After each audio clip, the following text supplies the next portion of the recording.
ashes, the spirits light up the night, looking down the edge of forever. So stop me or take my advice. Now, from the Untold Radio Network, it's Untold Radio AM with Doug and Alex Hajicek.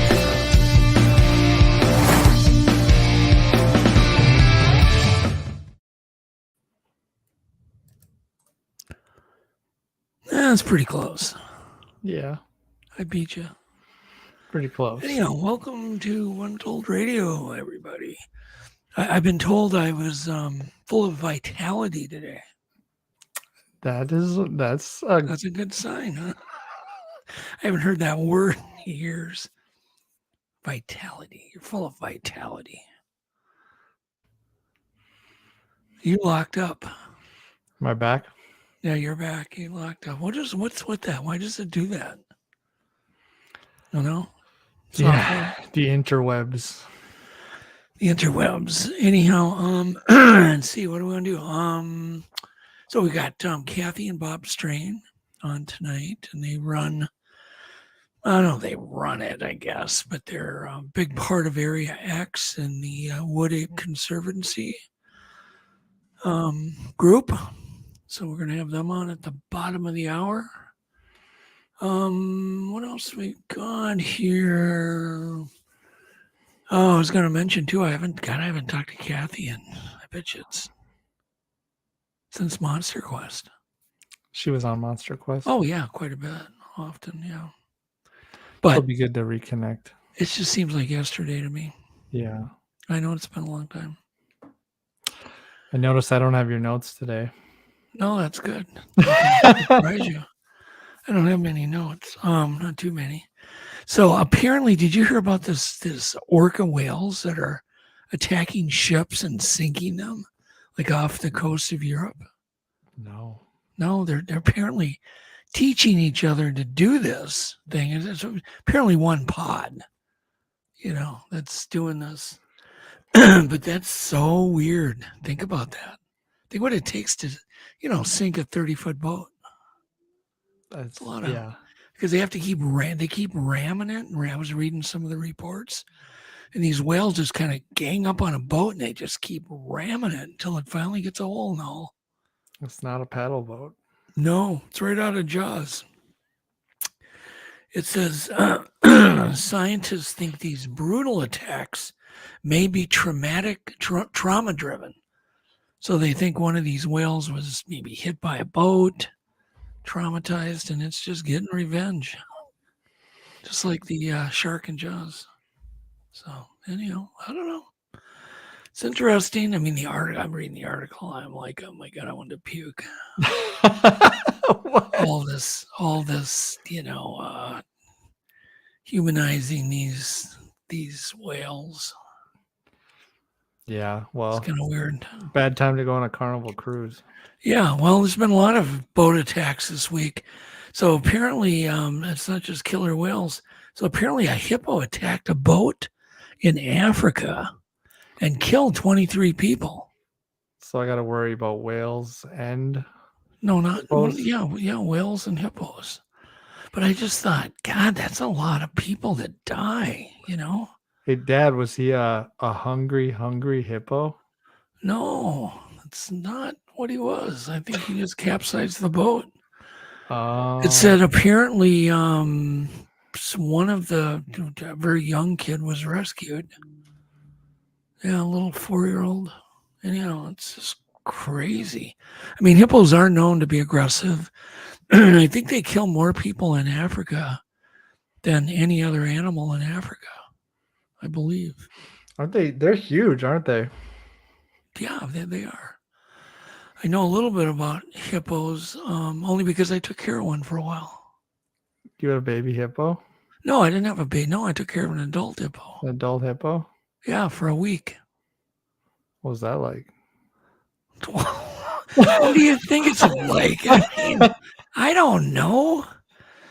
I was gonna. There's a clip I'm gonna do, and then I'll tell a little tiny story of something that happened to me with that hippo. You feed them refried beans. No, God, you're bad. Anyhow, I mean, these things weigh 1,600 kilograms. I don't know what that is in weight. A hippo does. That's a lot. Yeah, it's a lot. How much is that? 1,600 kilograms. 1,600 kilograms. Yeah, you know that right off the top of your head, right? It's 3,527 pounds. That's a big animal. So then in another story, apparently a guy in British Columbia was riding his bike, a downhill racer, and he T-boned a black bear. He T-boned a black bear? T-boned a black bear. He's pretty much, he said, is like, kiss the bear, he said. It says a Canadian man was cycling down a paved trailway in Vancouver, British Columbia. He suffered serious injuries when he T-boned a black bear when flying through the air. Ow. Yeah, so apparently, he could have passed the bear, but instead he hit it. Hit his brakes. It says, so I hit the brakes versus hitting the bear. So I don't know. So once again, don't know what to believe. Sounds like he hit the brakes and the bear. Well, then also it's very, very rare, but 2 young kids were attacked in Pennsylvania. 2 kids. They were attacked? Yeah, and they were taken to the hospital with bites and scratches, but they're going to be okay. Good, but that's really rare. I mean, you have a far bigger chance at, getting hit by lightning and attacked by a black bear. What's so funny about that? That's not funny. No, sorry, I'm reading the comments. Oh, don't do that. You'll die. Yeah, that's why your laughs seem, how would you say, out of sorts? Yeah, don't read Texas Jack. No. See, you're not supposed to be reading. You're supposed to be listening to me. I'm reading the comments. I'm doing both poorly. Not supposed to. Yeah. Anyhow, and then there was a croc attack. This is weird. It was kind of a weird week. So these were all in the headlines. This sounds like the TV show Zoo. Yeah, it does. Maybe the animals are getting revenge. So apparently a guy, and this is rare too. I mean, really, for a guy leading a tour group, he should know what he's doing, right? Yeah. But he was just putting a little thing of like a cup, getting a cup of water out of the river. And this croc obviously heard the splashing, came up, and he jerked his hand back, and it got his arm back. Instead of getting its arm, it just got his hand. And dragged the guy into water. Ugh. I mean, what are you going to do when a crocodile's got your hand? So apparently it dragged him underwater, and he's going to be okay because, they stitched him up and put some plates in his hand. But he got away. I mean, this guy's been dealing with, wildlife since 1998. Plus, he's professionally trained in dealing with dangerous animals. So, so he knew how to deter it, once he was grabbed. He kicked it kept kicking it in the neck. Apparently, so if you ever get attacked by an alligator or crocodile, you want to kick it in the neck. Right in the neck. Yep. I would probably try to do the Three Stooges thing on the eyes. That's probably. Oh my God. So anyhow, I hope he heals. He's had 3 surgeries. Okay. So another dangerous creature that's in the news is the diseases that mosquitoes carry. I mean, mosquitoes kill just a huge 600,000 people a year.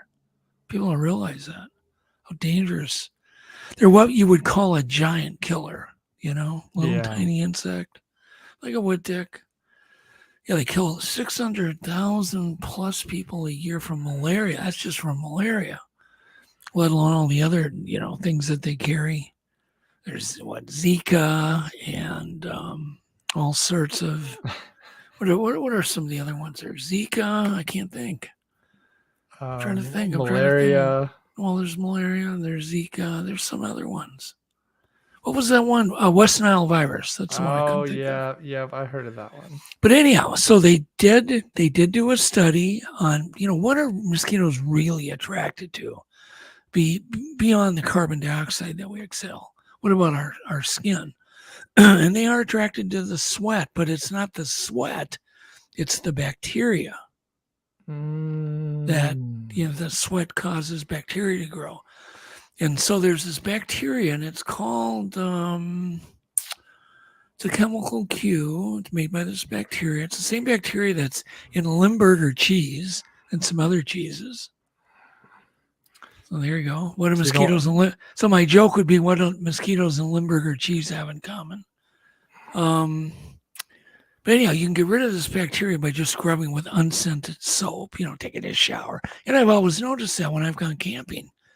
If you wash up, in camp when the sun goes down, before the sun goes down, mosquitoes don't bother you. I've noticed that for years and years. So you always want to take a little bath or even a sponge bath before the sun goes down. Starts setting. They'll leave you alone. And it'll help. Yeah, it helps greatly. Yeah. They'll attack all the sweaty people. Makes sense. Yeah. You want to make sure none of your friends get the shower. So they're busy fighting all your friends. Yeah. Whatever, Alex. Whatever you say, Alex. Oh my God. I did bring him donuts too the other day. Yes. Did you ever get them? I heard Blaine just took them home. He didn't give them to anybody. He just took a whole box home. I'm still waiting. That's what happened, isn't it? You probably ate them all that same night. That is what happened, isn't it? Yeah. Because I said, Joe, how'd you enjoy your donuts? He goes, I didn't get any donuts. So anyhow. So let's go to the clips. Oh yeah, are we doing and clips? And you can let me know when Bob and Kathy get in the backstage. Yeah, area. Sure. They'll probably be in about 20 minutes. And then I didn't get to talk to you. Did we want to play This Week in Bigfoot? Oh yeah, of course. It's a good time. Let's do that now. Okay, so we're gonna play so that. Let me explain what we're doing. Yeah. So we are going to be on a regular basis running tease clips for This Week in Bigfoot. Right? Mm-hmm. And Brendan was nice enough to supply this clip. Thank you. And we're going to have them on, I guess, every Wednesday. Well, we'll see. We'll see how good it is. Okay. All right. Go ahead and run it. Hey guys, this is Brendan Brown, host of the fastest half hour in the cryptid world, This Week in Bigfoot, the news show that scours the internet and the Bigfoot community each and every week to bring you the stories making headlines. And it looks like it was another busy week around the world of Bigfoot, that's for sure. Legend Meets Science 2 is fully funded, and we've got the boss Doug Hajicek in studio to let us know what's next for the ambitious project. Monkeys and wolves, is there a connection? We've done our homework, and we say, yeah, there is. Snowwalker Prime gives us his 2-minute take on Bigfoot trail cam issues, and the tall one's Brent Dill squares off against rock-throwing hoaxers. All this and more this Friday at 8, only on CARC Universal. Be there.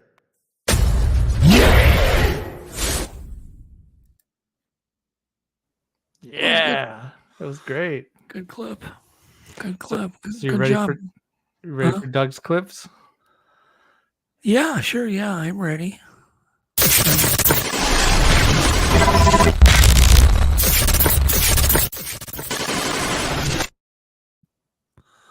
So every once in a while, I do a clip only because I just think the photography is absolutely stunning. So that's this next clip, clip 1. The sound is good. And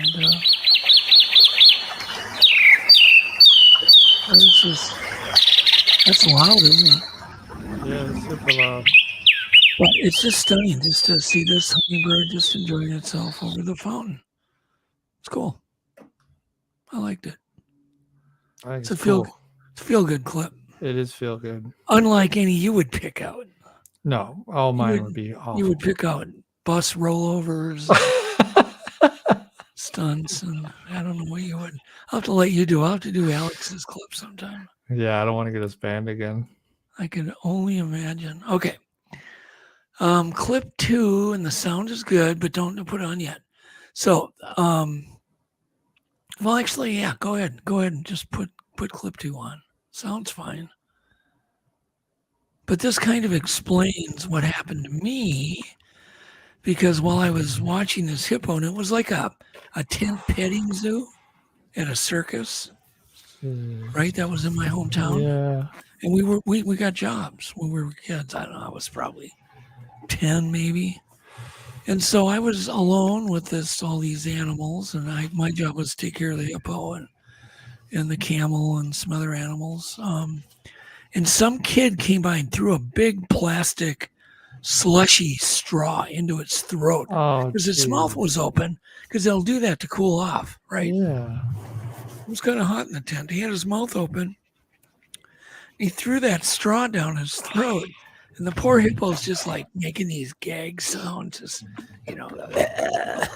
So I reached down into his throat and pulled it out, because only like maybe 2-3 inches of it showing.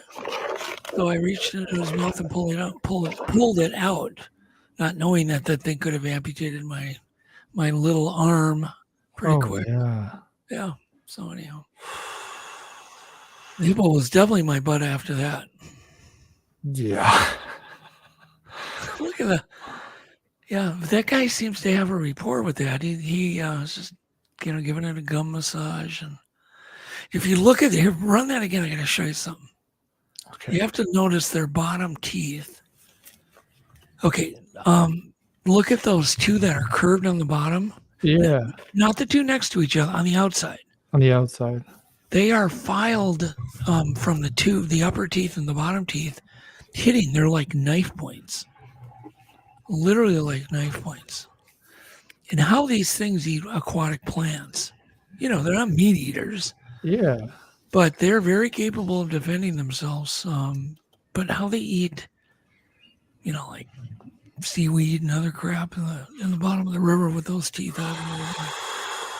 It's crazy. So I have done that.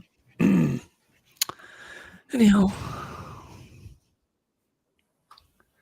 And speaking of camels, remember I mentioned I was taking care of a camel too. So clip 3 is of a camel, but this proves how insanely tough animals are. Clip 3. Sound is good. Okay, they're going to zoom in on what this thing is eating. And it's like pokey sticks. Doesn't look very nutritious, does it? No. And you can only imagine what that would hurt. But look at that. Is that saying nature's metal? Well, there it is.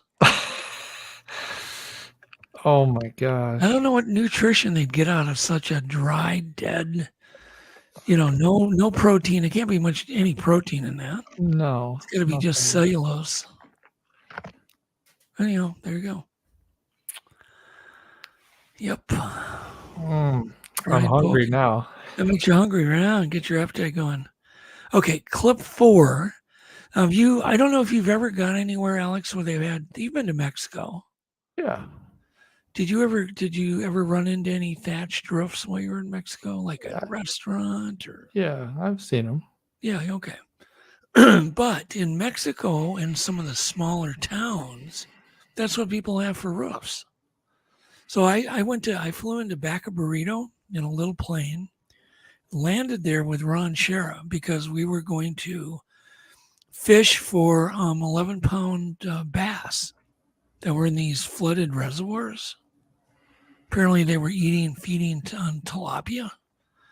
Anyhow, so I go there in this hotel, slash thing in this little tiny town of Baca Burrito. Had a thatched roof, but literally all night you could watch rats climbing in and out of the thatched roof. So although they work really good for repelling water and keeping you warm, not so great in keeping rats out. No. So this clip shows, the guy building one. It's kind of cool. Go ahead and play it. So these things will last decades, 50 years even. So, and I think he's like, you can restore thatch roofs. They can add these willow, what are they? They're actually reeds. Reed grass. What's got to be kind of a lost art. This guy really looks like he knows what he's doing. But it's totally organic, They're warm, insulate. They're actually very fireproof. Just crazy. You wouldn't think that'd be fireproof, would you? No. How long can something like that last? 50 years. 45, 50 years, yeah, sure. And I've seen them older than that. I know when I was in Europe, there were some, I'm sure they were 100 years old. But I think they just kept piling, doing a new thatched roof over the old one. I don't know. That's cool. It's interesting, though, right? No? No, it is. Anyhow, they're making a comeback. I doubt they'll allow them in the suburbs of, where we live, but they are making a comeback. There are people that living out in the country who are going, no, I want a thatched roof. It's happening. I'd have one. You would? No, you would. Yeah. Okay. Clip 5 is interesting. The sound is good. And here's why it's cool. I just saw this by accident. It's the cameraman for one of the camera guys. I had two of them for Legend Meets Science. From way back, and I haven't seen Steve since Legend Meets Science, because he was from Alaska. And he flew down to help me. And the reason I hired him was because he was used to film. I had to film that in actually 35 millimeter film. He used to work for Disney. He worked for Marty Stouffer's Wild America. So anyhow, but Steve, okay, before you play it, just 1 second. So in hanging out with Steve, it comes with scary situations. And so I'm with Steve one day. He decides to let his wolverines out. You've heard how mean wolverines are? I've heard, yeah. They're like the meanest, baddest animal on the planet, right? For that reason, there's really not many in captivity, and I don't think anybody but Steve handles them. So he lets his two wolverines out, and I'm going to get footage of them for a doc we're working on. But it just kind of happened without me really mentally preparing and without him telling me what was about to happen to me. First thing the damn things do is stick their nose, push it against my crotch, and start inhaling deep, these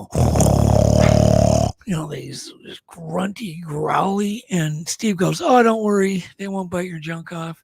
They're just trying to get a good whiff of you because they're very myopic. They can't see very well."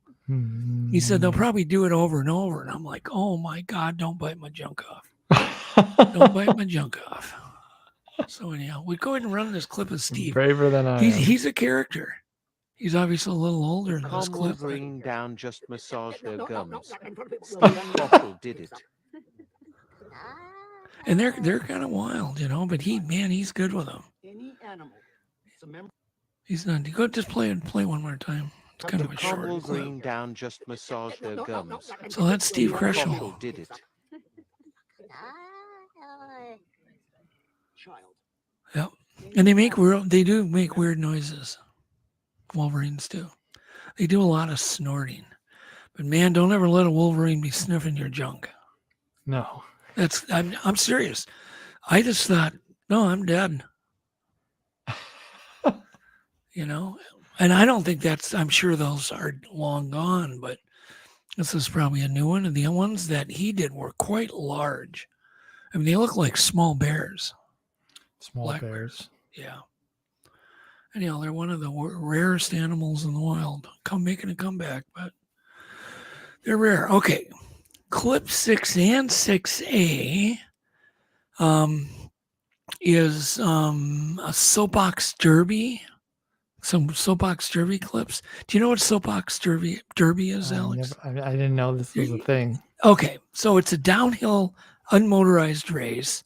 People just build chugs of all sorts of, it's kind of anything goes. And I'm sure different soapbox derbies have different rules.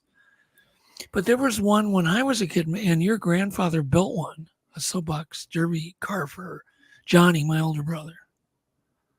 So anyhow, but this is Red Bull's kind of bringing it back, and it's fun. It's really fun. Go ahead and just play a clip 6.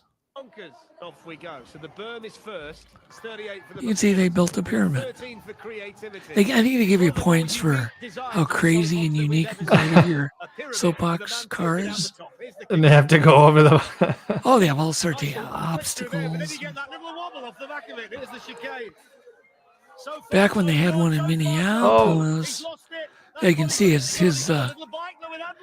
It's just a little bike he was on that whole time. Lost it all. Yeah, he finished. A lot of them crash. Go ahead and play the other one. It's more variety. I think it's a compilation. 6A. 6. Yeah. Creativity score. This looks great. Those eyeballs are helmets. Those are two guys wearing helmets. Oh, that's great. Pretty clever, isn't it? Yeah, that's hilarious. Here's the berm. That's Made actually in their Finland helmet. as ground Oh to a no! halt. Oh! You can just people just cobble them together out of whatever. You know. Look at that wheel. The one my dad built, I remember it had rope. It had a 2x4 for a steering mechanism, and it had rope. So you're sitting in this thing working the rope. What could go wrong, right? Oh yeah. And they'd get going pretty fast, on these downhills. They're probably doing 30 miles an hour. And then you're steering with rope, really? And some kid has got to do that. But anyhow, I thought it was cool. Super, super cool. Okay, so clip 7 takes place in Dubai. And if you've heard anything about Dubai, there's a lot of money in Dubai. People are always trying to one up on what cars, they can drive. They're always trying to one up each other. And there's a lot of custom cars built there. In fact, if I ever go to sell my father's Cord, which there's only 6 in the world, that would be the market to sell it in, is Dubai. They like rare, cool, classic cars, Exotic. But anyhow, go ahead and play this. It's kind of fun. And I think the sound is bad, so you don't want to play the sound. But the visuals are amazing. You can just see how over the top. It's a truck. It's just so over the top. I don't even know what it's stretched. It's something. It's a Jeep, maybe they stretched. Is that what they did? Yeah, I think so. Look at this thing. Yeah, I want that one. Imagine going to work in this. You get the ride in the. That's a limo, right? Yeah. Is that a I've got a friend who flies into Dubai like almost every week, right? Yeah. And he tells me the stories. And he doesn't like it. He won't go out of his hotel room anymore. It's just so overwhelming to him. So he just lands, gets into his hotel and stays there. It's too overwhelming, he said. Yeah, I can imagine. But I think it'd be fun to go to, I guess. Isn't it super high tech? Yeah, super high tech. Got a lot of rules though, too. It's a strict country. You don't want to be caught stealing there. That's for sure. No, I don't imagine you would. No. Okay. Clip 8. The sound's bad on this too, but I thought it was really cool. It's just a little spider. It's the peacock spider. This little guy, watch what happens when he goes on display. There you go. Makes himself look way bigger, and he's pretty colorful. We have these kinds of spiders too. I always call them wolf spiders. They get the big eyes. Yeah. What do you mean? Yeah. Have you seen one? I mean, I've seen them. What? Wolf spiders? You're just joshing me, aren't you? I mean, on the internet. I mean, On the internet? Oh, person. okay. Yeah. Okay, That clip. doesn't No, count. do we have Kathy and Yeah, they're in the Oh, back. good. Okay, we're going to be done in 2 seconds. So, clip 9, bad sound bad is bad again. So, but this is what I call a lenticular painting. It's quite interesting. You remember those lenticular little plastic things that when you would angle them and they would change? Well, this is the same concept, only it's a painting. Oh, So this woman ages as you walk by it. That's crazy. Yeah, dude, play one more time. It's kind of cool. So this young woman, and as you walk to the right, it just gets older and older and older. It's a cool effect. Yeah, it is a cool effect. It's very cool. I'm not sure how he did it.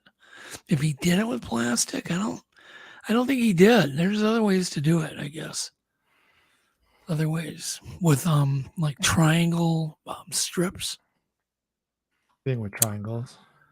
Yeah. So anyhow, clip 10. last Sound clip. is bad too. Speaking of Dubai, sandstorm out in the Middle East.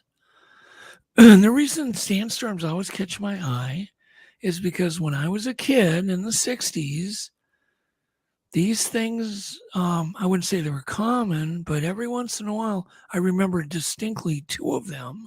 You know, they'd have the tornado warnings going off and the whole deal. And these sandstorms would come through. And as kids, we would always want to stay out, you know, for the first hit. And we would actually come in with welts on us. Oh, I For believe little it. grains of sand being embedded or just whacking our skin really hard. Yeah. Yep. What? You just nod your head. I'm just excited for Bob and Kathy. Oh, okay, good. Come Okay. on. So let's introduce them. I could go on forever certainly on Kathy. I don't know that much about Bob, and I don't think I've ever met Bob.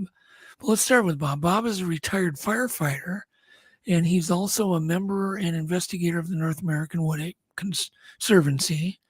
Obviously goes to Area X. I know he's got a ton of stories. And then Kathy, she's also, you know, West Coast Sasquatch researcher. And I know before she was married, I think they've been married about 20 years now. I'm just guessing, so I'm sure they'll correct me. But she was always really educating people on the Native American culture and the Bigfoot. You know, like she would know every name, you know, for Bigfoots that the Native Americans have. And then she got hired by the Forest Service, I believe a division of the Forest Service, to archive or document some of the artifacts and even on Sasquatch artifacts. Man, I'm losing my voice.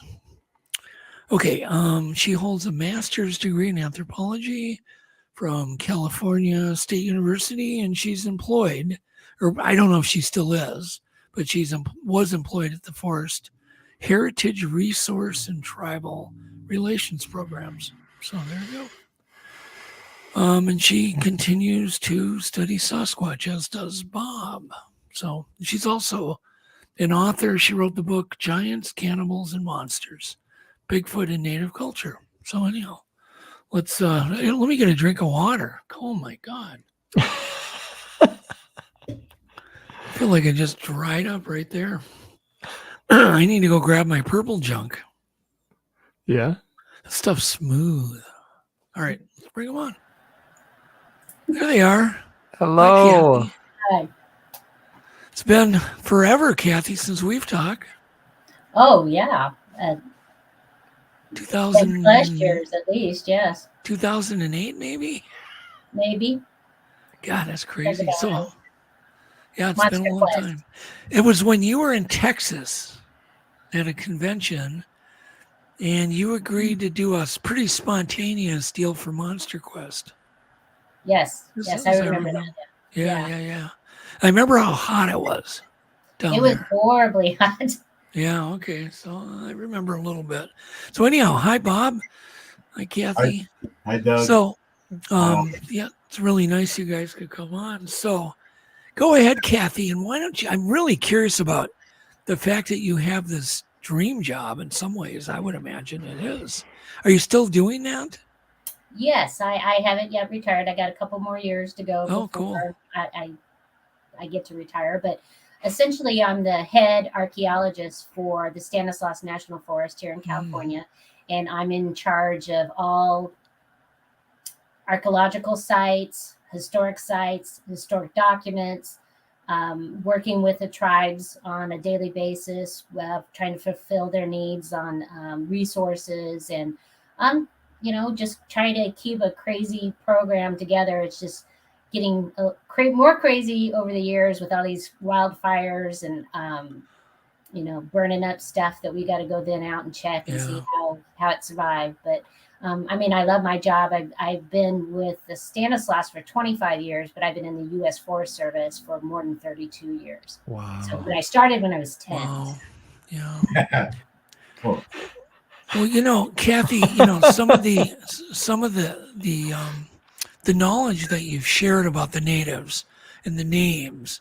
That was a big turning point for me, because when I heard of all the names the natives had from you, it's kind of like, really, this thing doesn't exist, and yet natives coast to coast are going to come up with all these names for these fictitious creatures that happen to all look the same.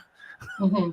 Yeah, and that's part of even today. So it's 2023, and you can imagine what it was like, 25 years ago, where you barely had anybody interested in Bigfoot, let alone what Native Americans had to say about it. And so it's improved greatly, but I still run into people who flat out tell me that they believe Native Americans are making this stuff up, that especially in California, they only profess to believe in Bigfoot so they can get a casino, which I don't know how those two are even remotely connected. But this overall, you can't believe anything tribal people tell you, because, what do they know? Well, they know a lot. They've been here a lot longer than we have, and they know a lot about the landscape. They know things that, for example, we have a cave that unless you rappel into it, you can't get into it. And so Native Americans knew long before we did that there were human remains in that cave. How did they know that? Well, clearly they figured out a way to rappel down into that cave and discovered it, and just kept telling ancestors, this is what's in this cave. This is what's in this cave.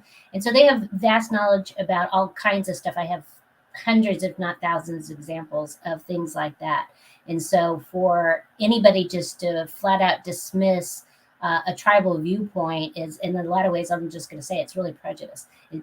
You're saying that people who know the land are dumber than you, who just recently got here. So.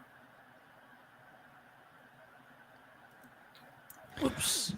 Yeah. Hold on here. Deal with. Yeah, it is. It's really hard. So when it's a true deep belief of theirs, you should at least be respectful. Yeah. So have you learned anything new, Kathy, from the natives? Have you gathered new information since the last time we've talked? That's just kind of mind-blowing. Yeah, just tons of stuff. I started doing additional research because essentially all Native people in Alaska, Canada, North America, and all the way down to South America are essentially the same people. They came here over the Bering Land Bridge and just spread out, and took a long time to get there. And so I've always been interested in, if Bigfoot's a real creature, then South America should have similar names or similar stories. And they do. And some of theirs are even much, much, much older, because they had the Spanish recording what natives were telling them. And they have this great story about a Sacharuni, who's a wild man, a forest wild man. And you know how Meldrum talks about the mid-tarsal break that he believes Bigfoot has? Well, this priest, I think in the 1400s, I think I got that right, he wrote down that the Indians talked about that this Sacharuni, this Bigfoot that lived down there, had feet that could go like this. Oh, wow. And so there's all kinds of stuff like that. Yeah. And so, there's, I learn something every day, regardless of whether it means something to me, you know, impacts me or not. But I learn little bits and things all the time. Wow. So, so what's it like being married, Bob, to somebody that shares your love for this Bigfoot mystery? It's got to be really cool. Whoop, did they? No, I think they locked up. We'll just wait a second here. Maybe they heard my question. Maybe not. You locked up once too. That's too bad. I'm gonna message her. Okay. Tell her to get back on as soon as she leaves. The fun of live streams, right? Of course. Yep, they just click off and just click back on.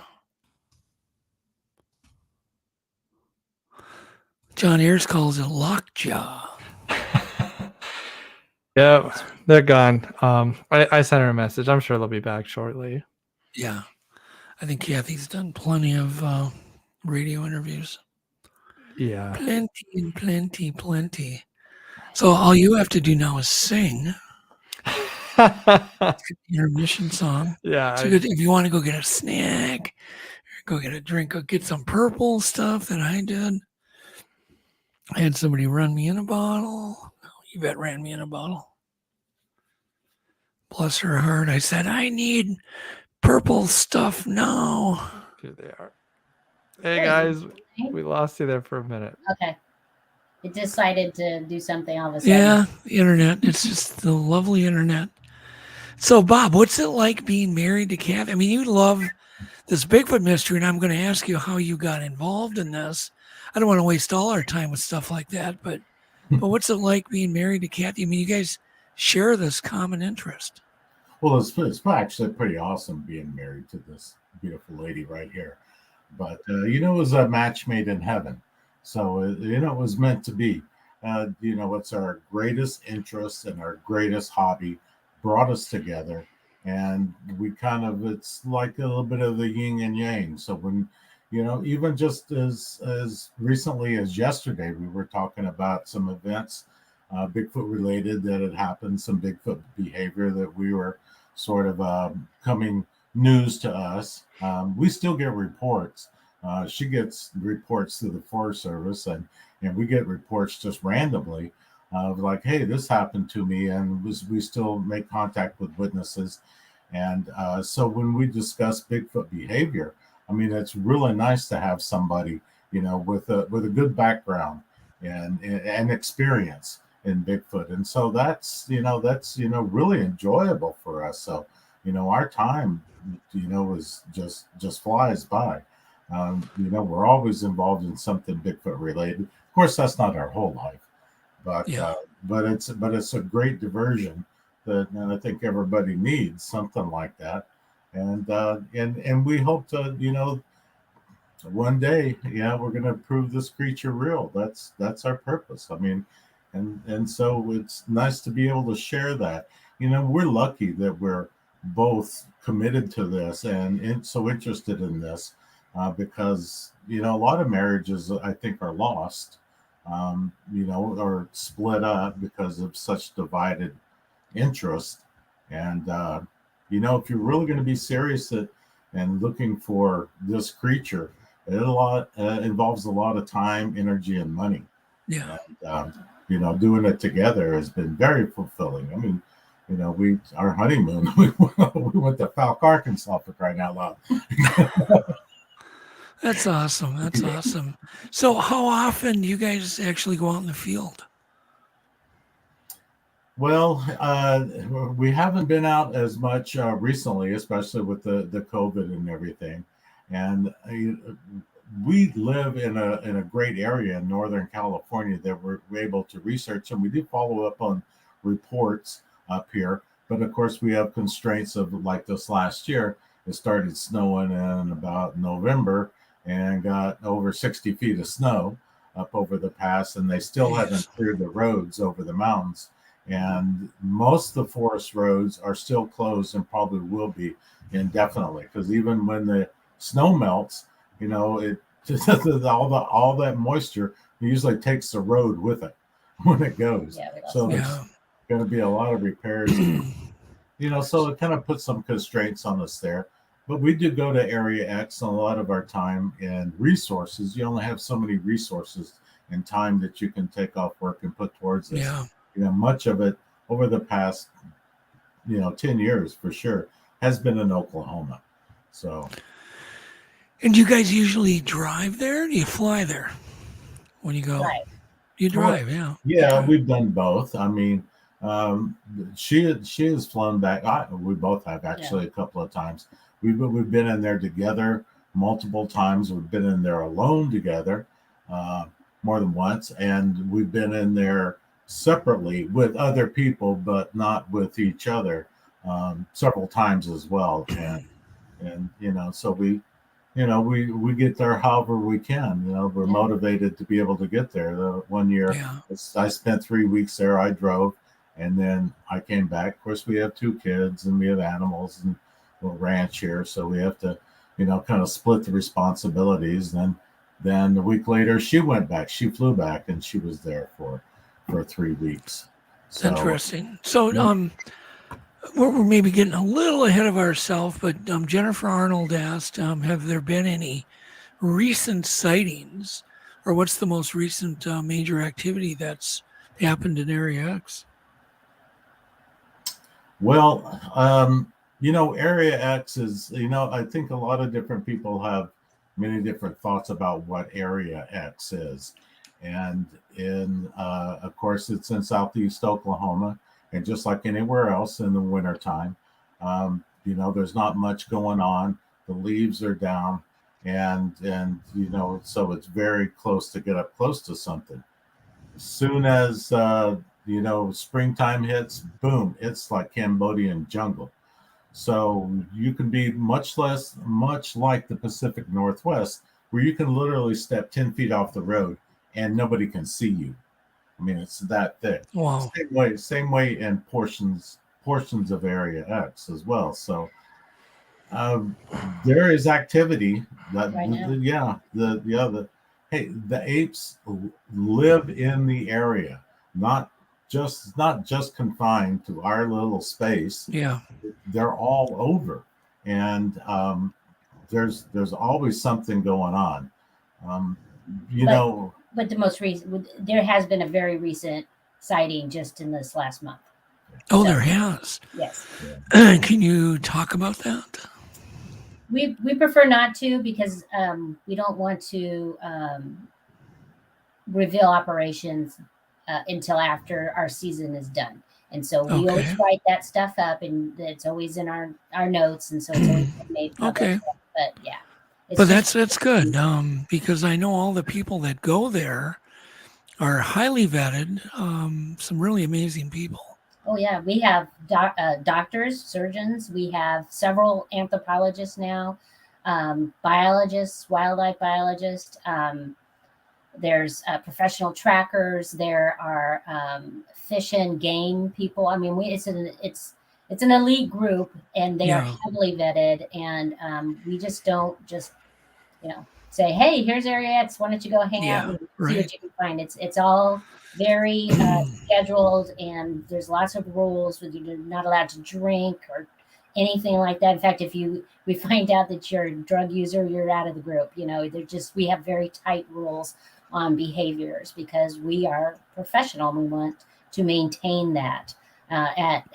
No, everybody's expendable. It's someday I do something incredibly stupid that puts the operations or the group at risk, I'm out. I'm not a sacred cow. Can you reveal whether it was a Class A type sighting, Class B? Where did it fall in the scale? There's been visual contacts this year.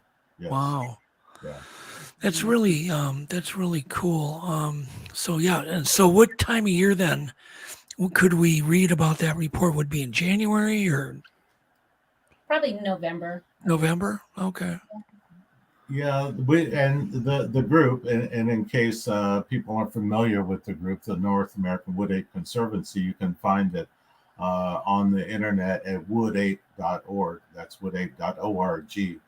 And we have put out some publications, and they're free. They're available for download. We don't charge anything. We don't, we don't do paid expeditions. We don't sell our products. There's nothing. This is not a money-making venture for us. This is for education. We have our mission statement, clearly printed there on one of the pages. But we also have produced things called the Ouachita Project Monograph.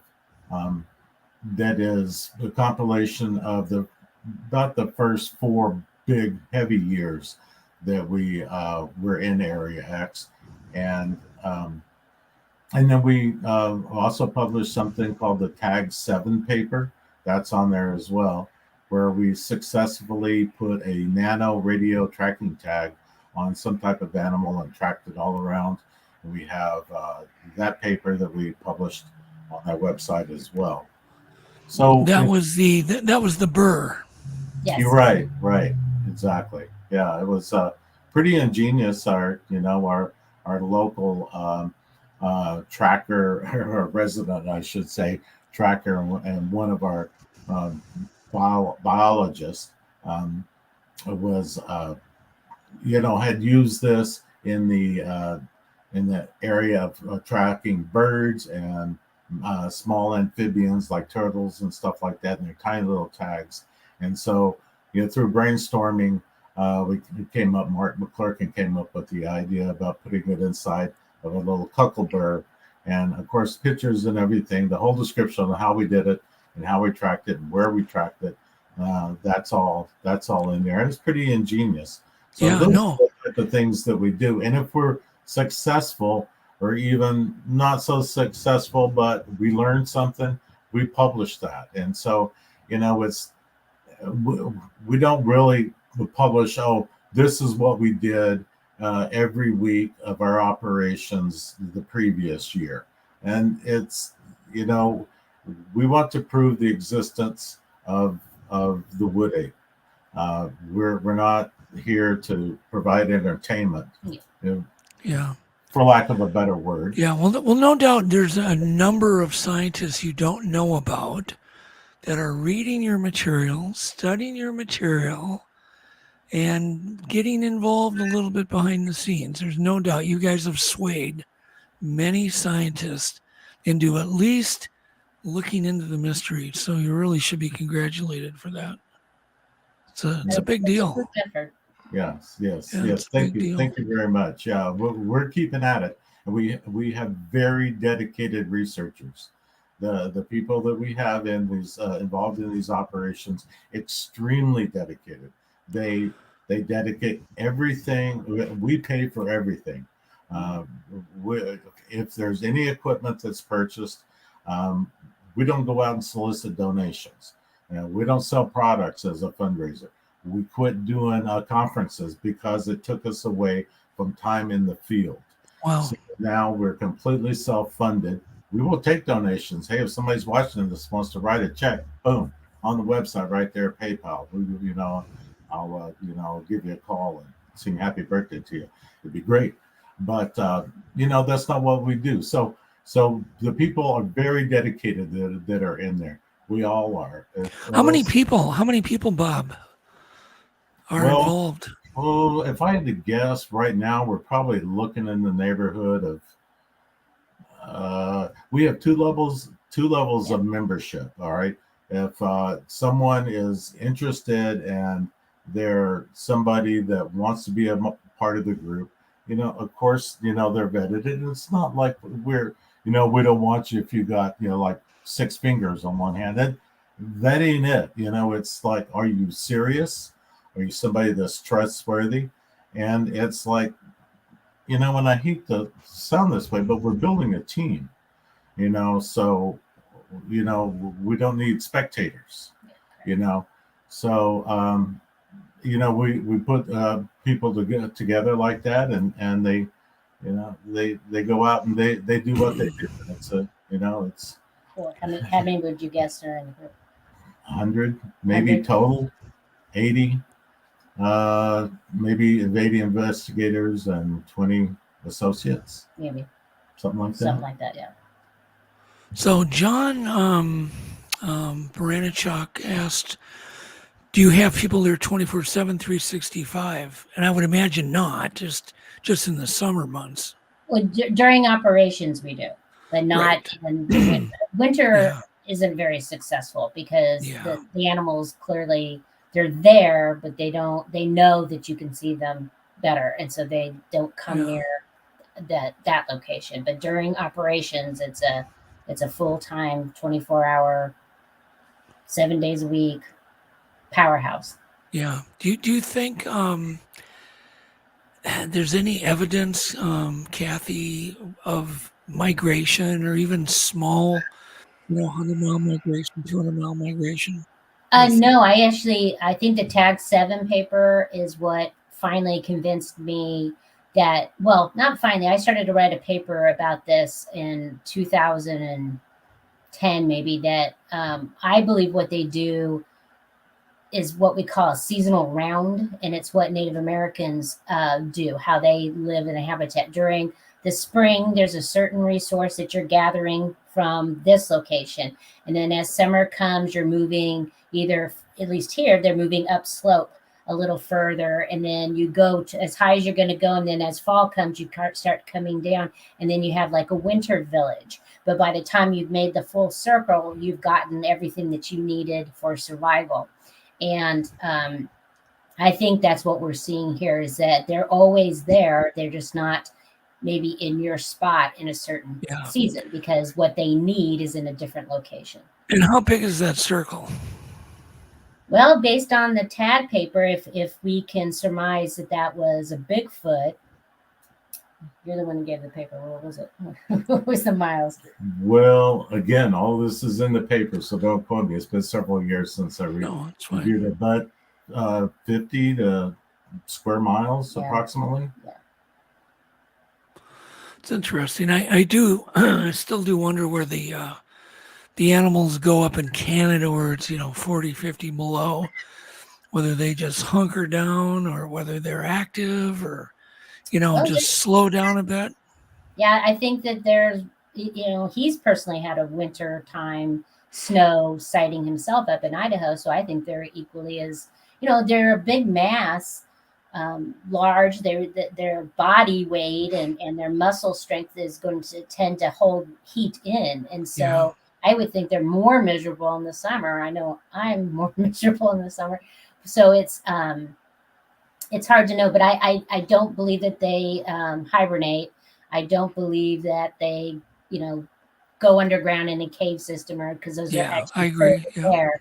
But I think they just continue doing what they're doing, and all animals can shelter in a way. They're not any different than any other animal. They can find shelter, they can find food, and they can find water. And certainly they are doing that. Yeah. How they're doing that, we don't know. Yeah, well, there's certainly meat available, all year, winter. There's all kinds of John Mazinski. I think you know who he is, of course. Yeah, absolutely. I love John. He came down to Area X maybe 2011, something like that. And he did a huge look at what resources were available that are plant-based resources in the area, and there's just tons and tons of food there, and so there's plenty of resources, and that's just plants. We're not talking about insects or worms or any of that. There's deer everywhere. They'll drive you crazy. So there's more than enough resources. If you're, humans are picky. I don't think there's anybody better on food sources than John Mazinski. Yeah, he's very good. I mean, I tried to stump him one time. It's like, hey, John, what's this? What's this plant? What's this bug? He knows everything. Yeah. He's brilliant. Oh my God. Absolutely. What about sleep patterns? Somebody had brought up, Dwayne Zatsky had brought up sleep patterns, and that's kind of a controversial. Do they get up? Do they hunt during the day? Are they active during the day? Are they more active at night? What are your thoughts, guys? I think they're just like any other animal. They sleep a little here, get up and do things, sleep a little there, get up and do things. You know, whether they're sleeping or just resting, you know, we since our dogs passed away, and we unfortunately have, not unfortunately, but we have some deer hanging out in our backyard, and, you know, every bit we know exactly when they're going to walk through. But, you know, Bob's the hunter of the family. That's, I'm the entertainment, and he's the hunter and brains. Well, I think if you correlate it to the type of activity that we've seen in Area X, and probably other places as well, from late morning to late afternoon is kind of a dead time. You know, well, for a lot of things, for, you know, most animals, that's sort of a you know, siesta type time. And then from what we saw in X, it would get activity would pick up dramatically in the late afternoon, 4:30, 5 o'clock, something like that, and then continue on as late as it did, sometimes all night long. Yeah. So I mean, it's tough to say. So I mean, they can sleep. I mean, they don't have a job, so they can get up, you know, whatever they want to, and sleep. Yeah. So you're not a believer they're just nocturnal. No. Oh no, Okay. no, certainly not. No, Okay. And the vast majority of the visuals that we have in Area X are daylight. Yeah. Daylight sightings. Yeah, daylight sightings. Yeah. Yeah, that's kind of a misnomer because, you know, I've taken so many great daylight sightings. And you just, you know, people, oh, I thought they were only out at night. Well, you know, for all we know, they get up for a few hours and go back to bed, you know. We don't know. Nobody knows. Dwayne Zatsky, he was comparing, I was talking to him the other night, and he was comparing Bigfoots maybe sleep like rabbits do, where they're just always alert, ready to take off, but, you know, they're resting. Well, I mean, humans have that, at least mothers do. I mean, when it's very difficult for me to not have an ear open listening for something that might be putting my children in danger or my grandchildren in danger. And so I think that's just a natural instinct of most mammals, that be aware of your environment and what could be a danger to you. I think that's natural. Yeah, I've encountered both types, people that sleep real light, but I keep encountering people I go on expedition with that sleep through anything. You know, it's like, what the heck? You can beat on them and they still don't wake up, you know? So I think everybody's different. But what do you think is the biggest revelation that you guys have had since you started, you know, the Wood Ape Conservancy, and you started really conducting a lot of organized science? Is there a revelation that kind of everybody's collective on now? Kind of a new paradigm, a new way of thinking? If I had one, it would be that I don't underestimate them. Okay. Elaborate. Yeah, well, it's just kind of what I did when we first went to Area X. I'm kind of equating it to the Sierras. And you know, I think that the creature is going to adapt to fit its environment. And if it's nothing for one of these creatures to go 5 miles in half an hour, maybe, for instance, even if the terrain is up and down like that, we can't compare it to what our physical abilities are. Their physical abilities, you know, greatly outweigh ours. So don't put it in your mind like, why would they, you know, go 5 miles over there for that? You know, it's like, well, why not? Yeah, well, it's hard to. Humans have this natural instinct of equating our emotions and our abilities when we force them. I call it the Disney syndrome, where we force our values and our belief system onto animals. You know, like all rabbits are friendly, so I should be able to go pet a rabbit when instead it's a killer and he's going to bite you and you're probably going to get, you know, something serious disease. And so that I have always known that because I've always been studying this. But I guess for me, I used to, back in the day when I'd get sighting reports of people saying the animals kept up with my car, that as I was driving away, I'm running, 30, 40 miles per hour, and the animals right there able to keep up with us. And I used to go, no, you're making this up. You're something else was happening there. Nope. I really do think those people were telling the truth, and that they are a lot faster than we give them credit for. And because I've seen it, I've seen them run like lightning, and we'll win the Olympics if we can ever just get ourselves, one of those and shave them down and go, yeah, here's our runner for this season. So how do you think they get so much speed? Do they have a different type of gait in your opinion? So what about, okay, so I got a million questions for you guys, but the tightrope walk, the straight line walk, is that something they do when they run, or is that something they do when they walk or stroll? I think it's all the time. I mean, Oh, I think you do? that's just how they're built. That's their gait. And you carry your gait as you walk or run. I mean, we don't really change it up that Okay. much. And so I think they're just built for power. They're so part of their environment that the environment has made for them. I think they got in their element when they get in rocky, steep terrain. I think they're better in that terrain almost than they are in flat, because humans, we do pretty good in flat, but we're really bad in Yeah. steep terrain. And We I are. think they just do better in that type of environment because they're built like that. Yeah, the stories you hear of them, going up a mountain or even down a mountain, the stories are always fantastic. People say it looks like they're floating up the mountain or floating because they're so graceful. Yeah. Oh, I've never heard of anybody ever saying that they saw a Bigfoot fall down or trip or anything like that. So, Yeah. So it's, they're definitely more graceful than we are in the same situations. Okay, so you're under the impression, like I am, they have a very unique. They don't walk like us. No. They I have their think own walk. superficially, when you look at it, they walk like us because we walk Yeah. on two legs. But I think that's where the comparison Yeah, truly ends. yeah. I'm really hoping to address that in a far more detailed way in Legend Meets Science, and would love your input, Kathy, on that. Sure.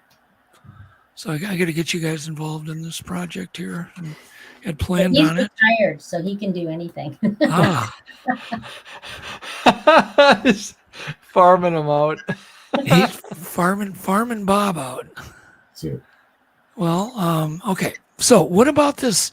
You hear occasionally the spider walk, and I heard a story from a Native American man that has never looked at one Bigfoot website, never listened to one podcast, nothing. And I asked him, and bugging him for years, kind of a head of a tribe, of the Ojibwe tribe, like, have you seen, a Bigfoot? No. Denied it for years. Finally, one day we're out to dinner, and we were with his mother and dad, and all of a sudden he confessed. He told the story, and this thing he said came up on like a spider crawl over a giant log pile, came down it like a spider, and then stood up and walked into the woods. That was the story. Yeah. Bob's seen that. Yeah, I've seen that type of behavior. Oh, can you elaborate, Bob? Oh, were you talking about Idaho? Yeah. Well, yeah. So long before I had any idea what Bigfoot was, I grew up in Texas, graduated high school, Yeah. went on a hunting trip with my dad in Idaho, up near the border of Montana, above Chalice, near the River of No Return wilderness area, and watched one day what I now had figured out was a Bigfoot on all fours going across the mountainside, then go straight up, watched it for several minutes, and then it got up to the top. And I thought it was a bear. It stood up on two legs and walked off. It looked like Patty when it was walking off. Wow. Yeah. 2 days later, That was 2 days later, well, it snowed real heavy, and we were going up a four-wheel drive road before dawn, to go hunting, and we saw what looked like a black tree stump on the right side of the road. And as we got closer, our lights hadn't quite hit it yet, but you could see it. It was all snow. It was all white. The tree stump got smaller and it got wider, and then it moved slowly across the 2-track road, which was covered in snow, all white, and covered the entire width of the road. And it looked like an oil slick. Then made its way off the edge of the road, and then hit the branches and knocked a bunch of snow down when it went through the other side. So, we sent a guy over the edge to go look to see what it was, and he came back and he was all worked up, and he was like really scared, and so he made us take off. Later, he told us that he thought he saw a hunter on horseback wearing a fur coat with the hood pulled up. And we said, "Did you see the horse?" He said, "No." I said, "How do you know it was a horse?" He said, "It had to be on a horse in order to be that big." So we didn't see a horse cross the road, and I'm not sure what hunter is going to wear a fur coat. That's what they all wear. Is just big fur coats. That's what you wear when you go hunting. Right, but it crossed the road, yes, in a spider crow. Okay, now this is something that's never talked about. Well, we're going to talk about this. If they're going on all fours, far more maybe than we think. We don't know, but I'm assuming if they do it some of the time, they do it plenty. Isn't that going to affect our ability to track them greatly? Well, I mean, I think we're looking for big footprints, Kathy. We're not looking for little toe prints. Yeah, that's very true. And maybe, but we don't know how often they do that. I mean, it's pretty rare in sighting in the overall database of sightings that people have had. But yeah, but the funny thing is, Kathy, I don't mean to interrupt, but the funny thing is, if something's on all four, it's not ever going to be reported as a Bigfoot sighting. No, ever. It's a bear. It's a bear. I've had, and there's a lot of other instances where your mind says, "I'm seeing this," and it's this. I had interviewed this lady that she swore what she was seeing was a circus bear, and that it was walking in the meadow next to her house. And her daughter reported it, and I called the lady, and she goes, "Well, it has to be a circus bear." And I said, "Why is that?" And he goes, "Because it walked on its 2 feet the entire way." And she just couldn't get it out of her head that that's what it had to be, because she couldn't accept that it was a Bigfoot. So, I've had those arguments with witnesses. Yeah. They'll call me up because I've done a lot of bear research, so I get calls from bear sightings too. It's like, do bears walk upright?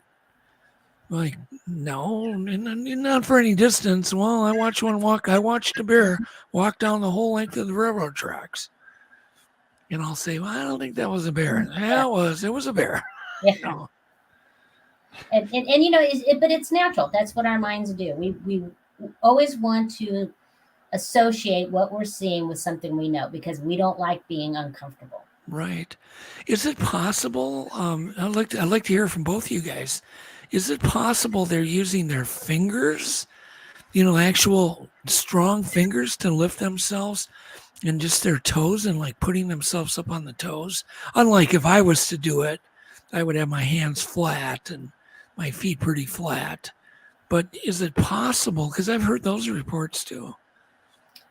Well, like fingertip walking. Yeah, that would be. I assume anything's possible, but it would have to be a smaller one, I would think. I would think one of those big ones would, the body weight and muscle would not be able to withstand doing that for very long at all. Yeah, Bob, do you have a different opinion? No, I think that they probably do whatever they think is called for at the time. First of all, they're not going to be on all fours if they can be on 2 feet. They're on all fours for a reason. And so what's the substrate? What's the reason in your mind that they would do that? To present a lower profile, and whether it be on or that it is physically advantageous for them to be on all fours. Even if they weren't trying to present a lower profile, it was just safer and better for them to accomplish whatever it is they're doing, wherever they're traversing, on all fours. And whether they are open-handed or they have fingers down, or whether they're on their knuckles or fists, I think whatever it calls for. And as far as the toes goes, of course, their feet are going to be anatomically different than our feet. So if they have the mid-tarsal break, like you can see Patty in the PG film, how it has, that great flexation, that their toes, they wouldn't be on just their toes, they would be on the front half of their foot, as well as their toes when they're on. So let me throw this question at Kathy.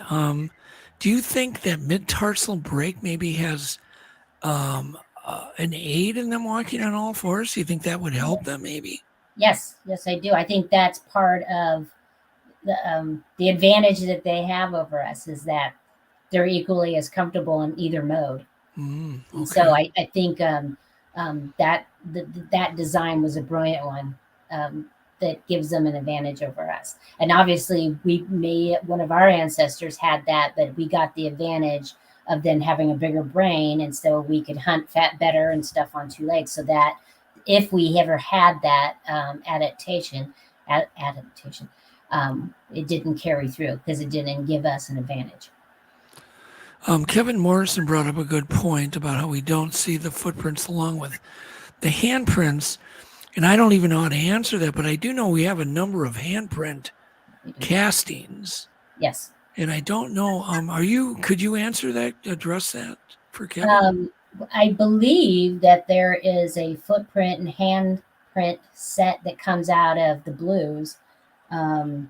With Paul Freeman? Or I don't think it was Paul. I think one of the other researchers? Yeah, another researcher that got it out of a pond. And so, but it's extraordinarily rare that we would have both.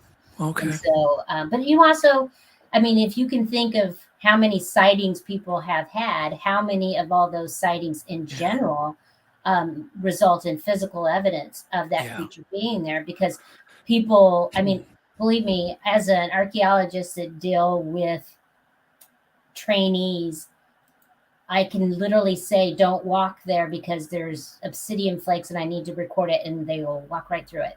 It's that untrained mind that hasn't practiced something 1,000 times,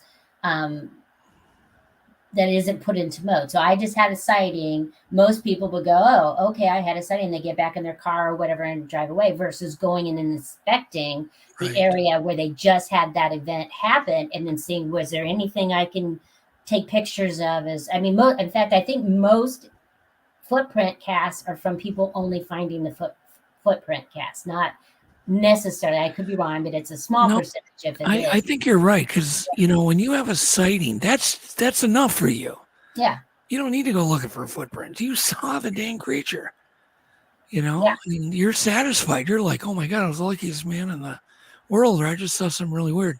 You're not. Yeah, most of the time they're shell shocked, I think. Yeah. Yeah, no, I think I agree with that. The circumstances for footprints are so rare. And then even if you do look, most subsoils and plant and duff and forest stuff and rocks isn't even conducive. Yes. For and that's part of our problem in Ariets, is that the soil there, it rains equally as much as it does in the Pacific Northwest. And so the soil strata is very, not much. Every time it rains, all it does is reorganize the pebbles. It doesn't really do anything. And so the few footprints that have been found in mud puddles, because they'll hold a print at least a little longer than the average strata that's available out there. Yeah, no, it's true. Okay. So what else I wanted to somebody showed me, and I got to get these pictures to you, Kathy. Okay. Showed me, basically you can call them punji sticks, but carved with a knife. They weren't broken. They were, I mean, you could see like big kind of bite marks, real crude bite marks. And there were quite a few of these found. And he was just sending them to me and asking, well, the Bigfoots use tools? And I said, well, not really, but if they're gonna, it's probably going to be a stick. You know, that was my guess. But I want to get them to you and just have you look at this. Quite interesting. And the location that they came from. Yes, yeah, of course. They're animals that chew on sticks. Yeah, but they seem to be, this group, they seem to do quite a bit of, they practice science. Mm-hmm. They're really good, but I've never seen anything like this. They definitely look like they were chewed, not like a beaver chewed them, but just almost like human teeth bit and chewed the wood into a pretty sharp stick. So it's interesting. Do you know what species the stick was? I asked that, and from what I can see, they look like pine. Interesting. You know, and beavers, of course, only eat, what is it, aspen and birch and things like that. They'll eat anything. Beavers, well, will eat pine. I didn't even know that. I didn't know that. They eat Forest Service signs that are painted because they want the salt. Oh my God! Yeah, they eat anything. They're not that picky. Well, somebody even asked that in chat, and there's so many questions in chat. Somebody asked have you seen any evidence of maybe a Bigfoot chewing rotten wood for the salt content? There's no known sightings that I've ever heard of. Okay. So, of doing that. Right. But most anyhow, signs are plastic nowadays, so yeah. they don't taste as good as the wood ones. I heard you talking, Kathy, about hearing singing somewhere in Area X. I'm not sure if it was you personally that heard it or somebody in your group. It was somebody in our group. Oh, okay. I've heard sounds. Both of us have in Area X, but there's this weird angelic type singing song that has been reported now several times that we can't seem to figure out, but it's multiple people hearing it at the same time, and it's always in the distance, and it's described as being angelic singing. Yep. Okay. Did you ever hear my story? No. Oh, okay. So I was up at Snell and we weren't Bigfooting. This is many years before I even, I was just going up there just for a vacation. I brought my son, best friend. We're sitting in a boat. Then we hear what sounds like a woman singing opera on the shore, not terribly far away. And it was just this beautiful, angelic sounding, it wasn't a bird. It was a very human-y, you know what I mean? To the best of my knowledge. And we listened to it for like 20 minutes. It sounded very rejoiceful, like they were celebrating. And it literally, I think it changed my son's life because he became, he got his PhD in audio after that little incident. So there you go. Wow. Is that Alex or? No, it was Alex's older brother, Josh. Oh. When you have your children, you got to scar them when they're young. That's what I was trying to do. But we were just, it was, for us at that time was just catching fish and just breathing fresh air and enjoying the woods. And it was many years before we had ever had any Bigfoot incidents up there. But that was just one of them. I just didn't know what to do with it. And then when I heard another woman on an internet podcast mentioned she had heard singing, then I heard you talking about it. And I'm like, well, maybe that was a Bigfoot singing.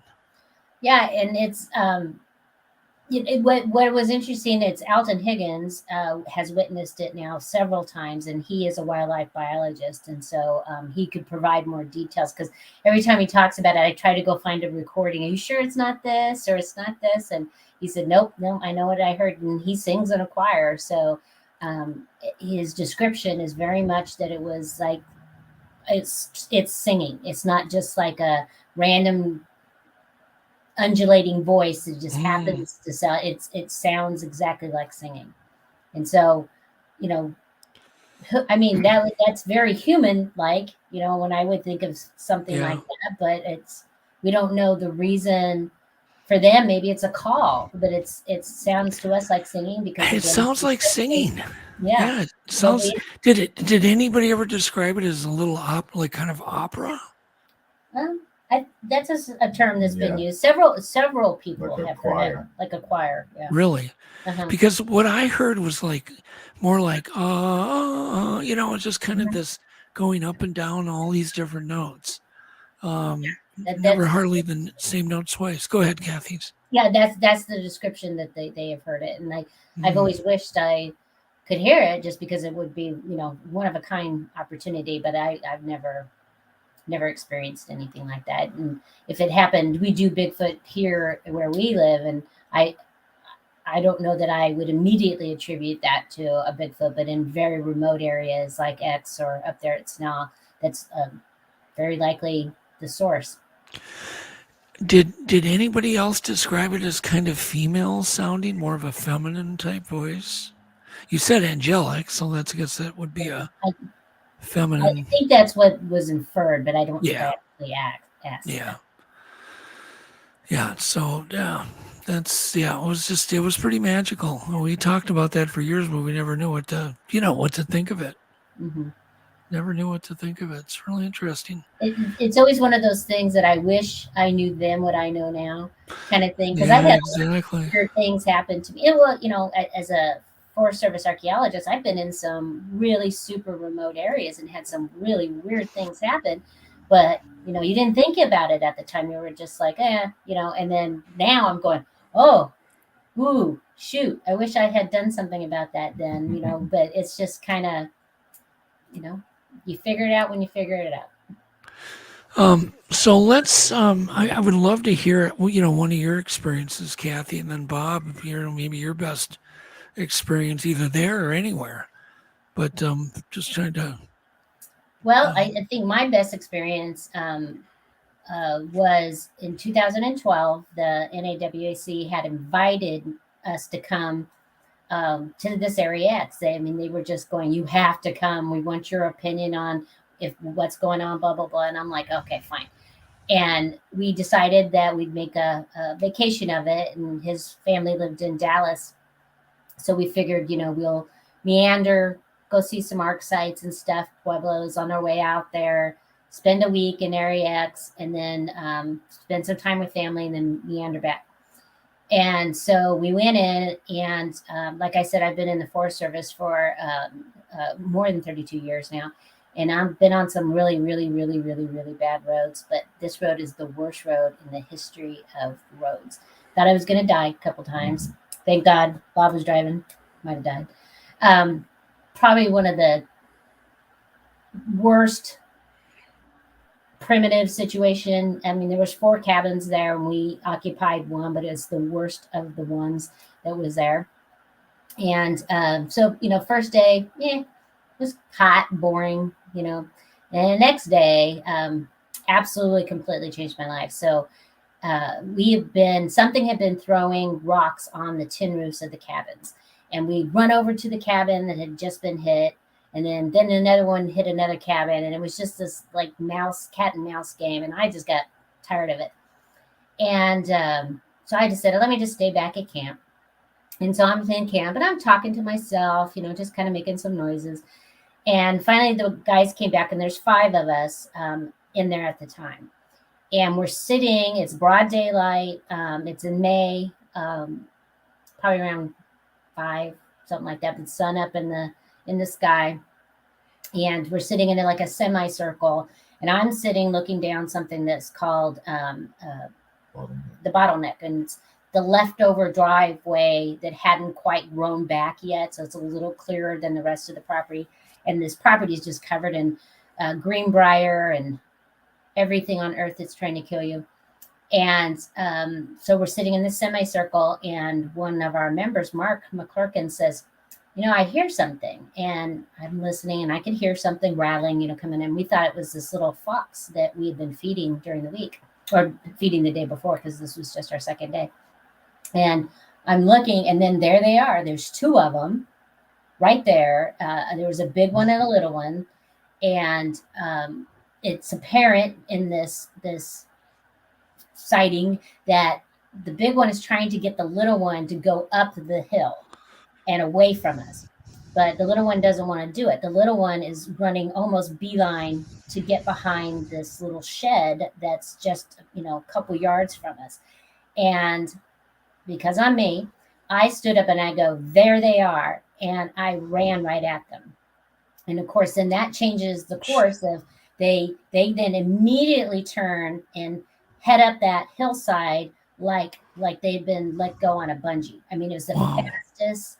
And they were so quiet too. That was what one thing that amazed me was that they were so loud prior to that. But then the second they got caught, they just went whoosh, like the wind, and they were gone, and you couldn't hear them. And it was just like almost like the whole forest just stopped making any noise out of fear, And the big one, I got there right behind the big one, running up the hill, and I just said, I'm focusing on this one because I don't have time to observe anything else.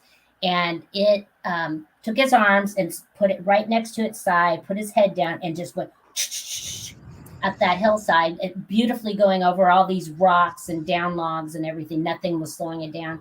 And it had these beautiful, powerful, thick thighs, a bodacious booty, all muscular, kind of just all muscles. There wasn't an ounce of fat on this animal. Wow. And I could see the little one over here going up I always thought it was just a little harsher environment because it had to go over a log. And one thing I noticed is that the big one never paid any attention that I could tell to the little one. It was just instinct that you go up the hill and away from these people, away from humans. And of course, I don't know what happened at the top, if he got in trouble for, causing trouble. I always had the impression that because she was so, even though she was muscular, she looked like a teenager, kind of, not a full built adult. So I always had the impression that she was in charge of her bratty little brother, and bratty little brother was doing things he shouldn't be doing. And I always wondered is that at that time there hadn't been a lot of females in X, and I always wondered that my kind of childlike sounding voice was attractive for I'd like to know more.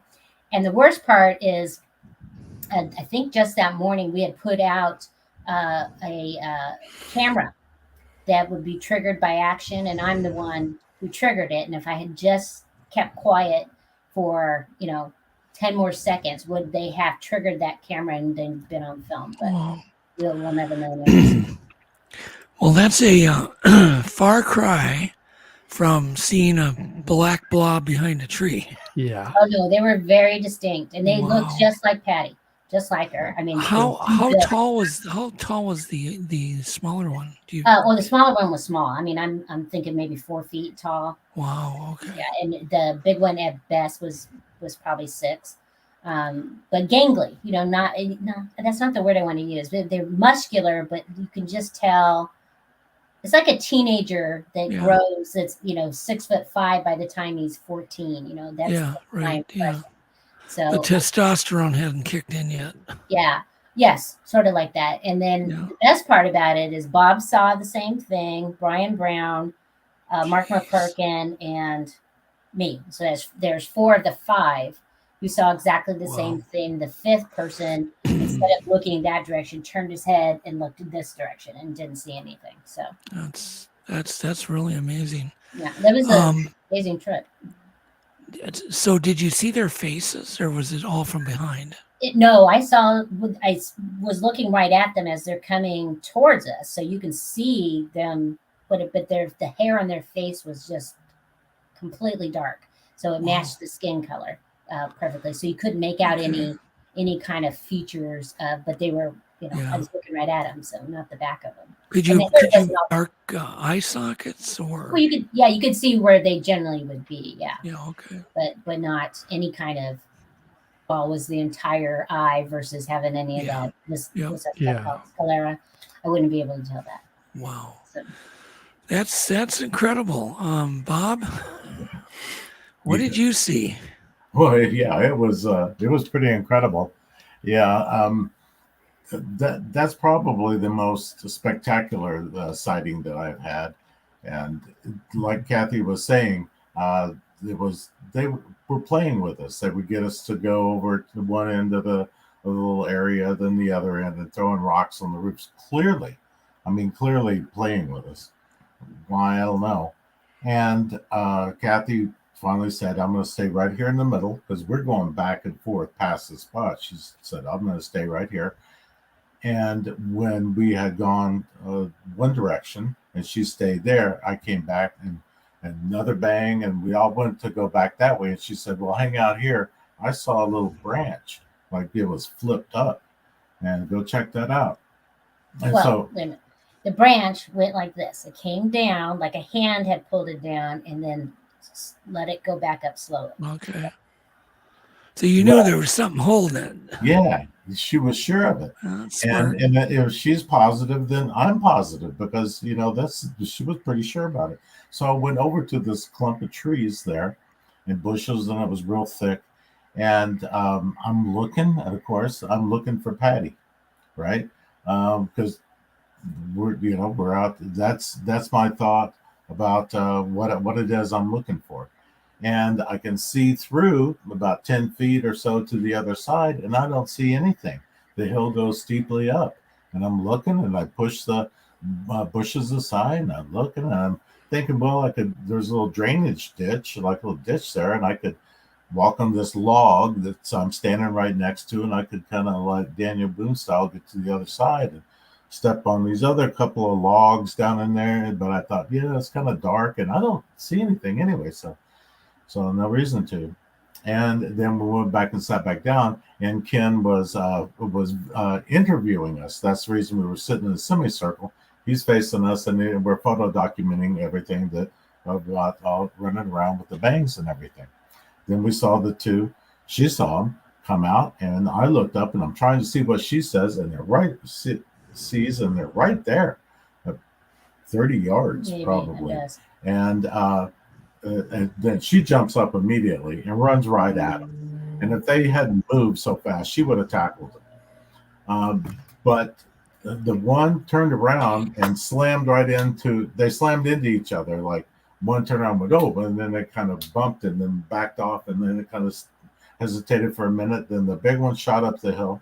Then the smaller, and on two legs, like Kathy said, the smaller one then, there was a down tree that was probably 6-inch diameter, probably pine or maybe oak tree.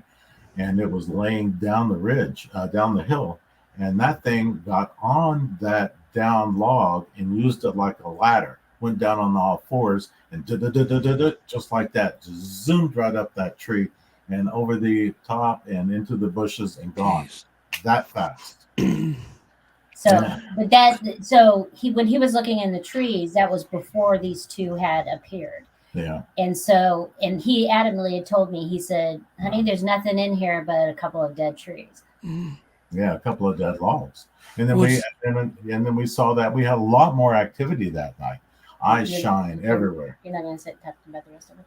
The next morning? Uh-huh. Then the next morning, of course, like I say, there was a lot of activity that night. Well, just what time was this? What time did this happen? 5 o'clock, about 5-ish. Oh, okay. So it's sunny. Yeah, it's still light out. Yeah. There's no shadows at all. Absolutely. Except under trees. Yeah. Wow. And we had rocks thrown at the cabin slab, all night long. It was terrible. And I mean, it was great, but it was nerve-wracking. Yeah, I want to talk about that as soon as we're done with this story. To finish this up real quick, the next morning, of course, before Kathy gets up, Ken wants to video document that. He goes, Bob, come on over here and show me what you did when you went and looked in the bushes here.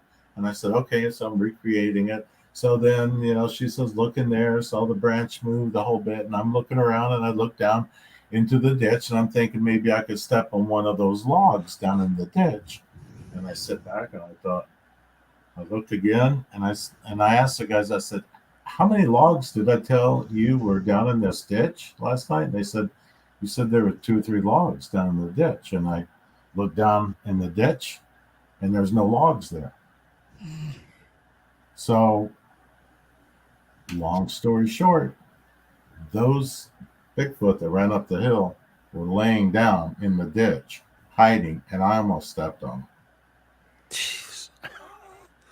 Yeah, and it was Insane. so when I came out of the cabin after all of this, when I got out of the cabin, I said, "Oh, there's something wrong." I could feel this downer energy coming, and Brian Brad goes, "Kathy, how many logs did Bob tell you was in that down in that ditch?" And he said, "Oh, 2 or 3." He goes, "Guess how many's there now?" And I just, what? That's funny. It wasn't funny at the time. We were pretty traumatized by it, but yeah. You should have stepped on those logs there, Bob. Well, it would have Could you changed imagine? history one way or another. You kind of wonder what they would have done had you stepped I know on them. it does. You know, and at the time, I'll tell you that I thought about it, and I was certain that they would have killed me. However, 10 years later, 11 years later, I don't think they would have. I think they would have just like maybe let out some type of a exclamation and maybe pushed me away and taken off, and I could have gotten hurt from being shoved so hard. But I don't think that's just my feelings. And I'm not saying they're, you know, like teddy bears or anything like that. I just don't think that would have been the reaction in this instance. Yeah. Don't you think that they operate? Don't you think they operate on fear pretty much? I mean, they're afraid of us. I don't think so. I think they are curious about us. That whole week we came out of that week feeling like we have been in hostile territory. Yeah. I mean, it was a sigh of relief when we finally got to the paved road and knew we were done with that. But then, but then it's exciting and intriguing. And, well, man, maybe I didn't enjoy it in the moment because there's something a little horrifying that the door never actually shut to the cabin. So we held it together with what we call the magic rock. You know, Bigfoot can't open a door that's kind of shut with a rock underneath it. Well, I've used butter knives. You put a butter knife in the door, you're safe. Butter knife. Yeah. So, but it's a little terrifying going through. And then we had an incident that you can read about in the Ouachita Project Monograph. But we had a very terrifying thing happen towards the end of that week. So it was everything about it was just like one other day during that week, Bob just happened to be looking up at the hillside and he saw a what do you call it? The Irish setter. Irish setter colored one. Yeah, just walked through an opening in the trees, and I saw the entire silhouette and the sun glistening off of the hair, and I saw, the shoulders, the head, the whole bit. But it was brief, and it was way up the mountainside. We can laugh at it now, but there was one of the other cabin owners came over and was talking to us, and he goes, you guys have anything weird going on? And here's rocks being thrown, and we're just going, no. Nothing's going on. We don't know. No, we're good. We're all good. Yeah. He looked up the hill and said, I don't know. Usually when I come over here, I get rocks thrown at me. We're good. Said they're going, really? And now he's looking down and we're looking up. We don't see any rocks.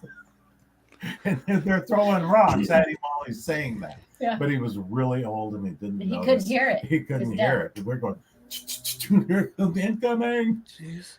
So, Alex, do you have any? I've been hogging these guys. Sorry. Do you have any questions? Is there any questions we haven't gotten to in the chat? Oh yeah, there's a lot of them, and I've planned on kind of towards the end of it. I've kind of writing them down and remembering them. But let's talk about rock throwing. Obviously, we all kind of infer that they can throw them very accurately. I mean, that just seems like I've seen some things that are like 1 inch away from killing somebody, yet they missed them. Oh, well, we've had several people hit, and I was at one time. Okay, I got to go. Goodbye. It didn't hurt them, but they got hit. All I hear there was this string of cussing that came out, and I was like, you okay? He goes, no, it hit me. And I was like, too bad, you're alive. But I was one time at the backside of the cabin. We had all this commotion going on. There's a hillside behind the cabin. And I start to hear something that's really noisy. And I hear it sounds like, And I said, "Oh, that's a rock coming." And I went like this to move instinctively, and it hit the cabin wall right behind me. So it would have that could have probably have hurt me because it was a good sized rock. Yeah. And then one time, Bob and I were in there alone, and it's early morning, and we heard that same sound, and the rock hits the very edge of the cabin and popped down and landed right between his legs. Yeah. Have you experienced other ricochets that seem where the rock ends up right at your feet? Yep. Or near you, or Yes. ricocheted off something? They're Sure. good shots. Yeah. See, we have potential Olympic runners, baseball pitchers, probably Yeah. opera singers. Pool we really need players. we need to, get on that. Because I've had rocks ricochet and then roll at perfect speed and land, Right. a few inches from my feet, and going, "Oh, that took some planning." They're good shots. Just lucky. Yeah, it's like, well, when you experience it so many times, you hear it over and over. You can only infer that these things really know what they're doing with the rocks. Do you think they use it for hunting rocks? By Yes. any chance? I do. I think Okay. that that's it's a tool in the sense that it's being used, but yeah, I think that's what their main use of that is, and they're very good at it. And of course, we have, I don't know that we've had, but I know there have been people who have seen Bigfoots throwing a rock before, and so it's kind of like a side-handed kind of throw, but we personally have not witnessed that. So all we can tell you is that they enjoy it. If it's not for killing, it's definitely entertaining for them to torture somebody trying to sleep with Yeah. rock. Yeah. And they can accomplish a lot hunting without killing it or hitting the animal. They can get it to move as well. Throw it behind the deer and the deer run one way. They can use it to corral. So a lot of different ways they can use. So Greg Najjar asked you, are you guys aware of anybody who's been pretty, well, let's just say hurt by a Bigfoot, seriously or mildly? Yes, definitely. We're working on a witness right now, and it's his witness, so he can tell it, and it's very unfortunate. Yeah, well, I really haven't finalized it yet, so I'm not exactly sure what all the witness is going to want me to share, but it was an just don't give us the name. Well, no, but it was just the main gist of it is it was an aggressive attack on a trailer. Yeah, a very aggressive attack on a trailer, a violent attack on a trailer.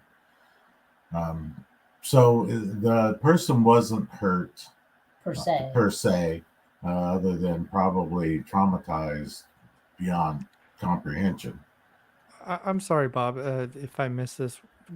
Did they provoke the Sasquatch?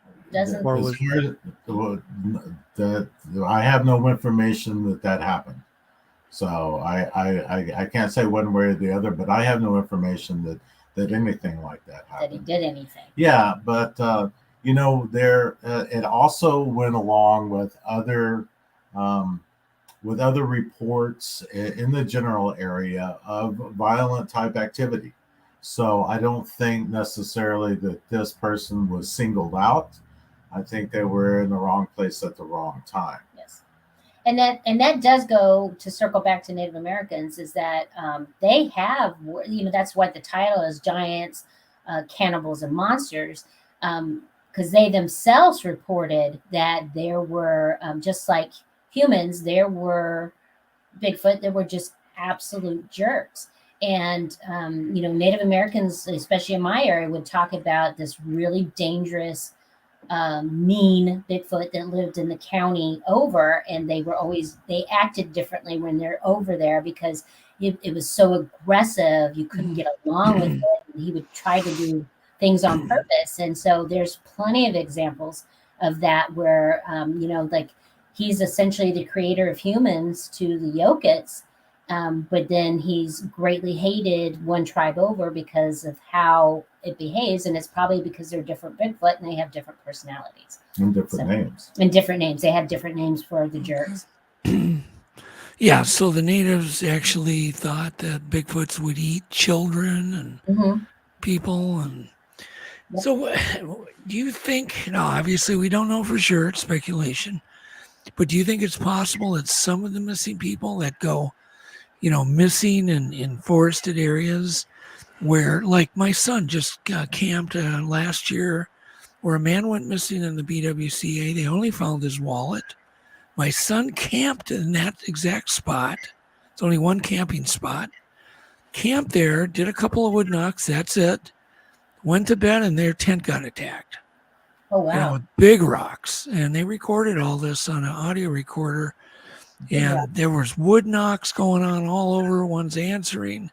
And so you wonder, did that guy get enough, go out of his tent?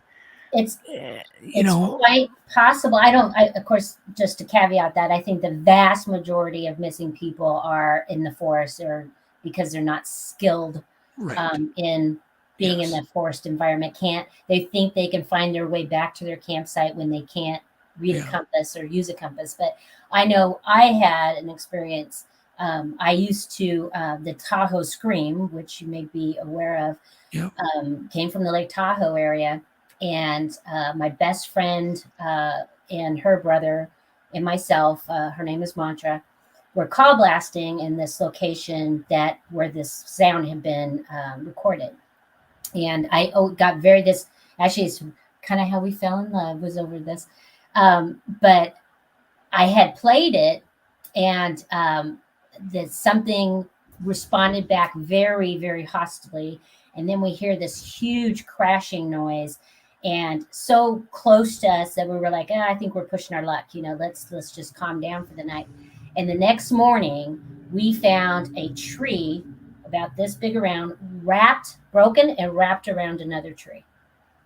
And I took that very seriously as, look it, knock this off. And the one that used to call, that I could almost religiously get to call back, we used to call him Big Daddy, because he had such a booming, loud voice. And so had we continued to irritate it, I don't think that would have ended well. And so I just took that crash as a, look, this, whatever is making this, because we were using the Ohio Howl, and the Ohio Howl is clearly another male. And so if another male thinks a male's in his territory, they're going to react violently. I showed him early, when we had really just met. We went Bigfooting there, and I showed him this tree, and I said, this is what happened. And I said, well, we're going to go ahead and call blast, and we're going to see what reaction, happens. And so we did a call blast, and we had that Big Daddy respond just like that. But he wasn't he was kind of aggressive because he wouldn't shut up after that. So he just kept calling, even though we weren't call blasting. So, okay. So let's talk about call blasting for a minute. Some people will try to imitate a Bigfoot and do, the calls.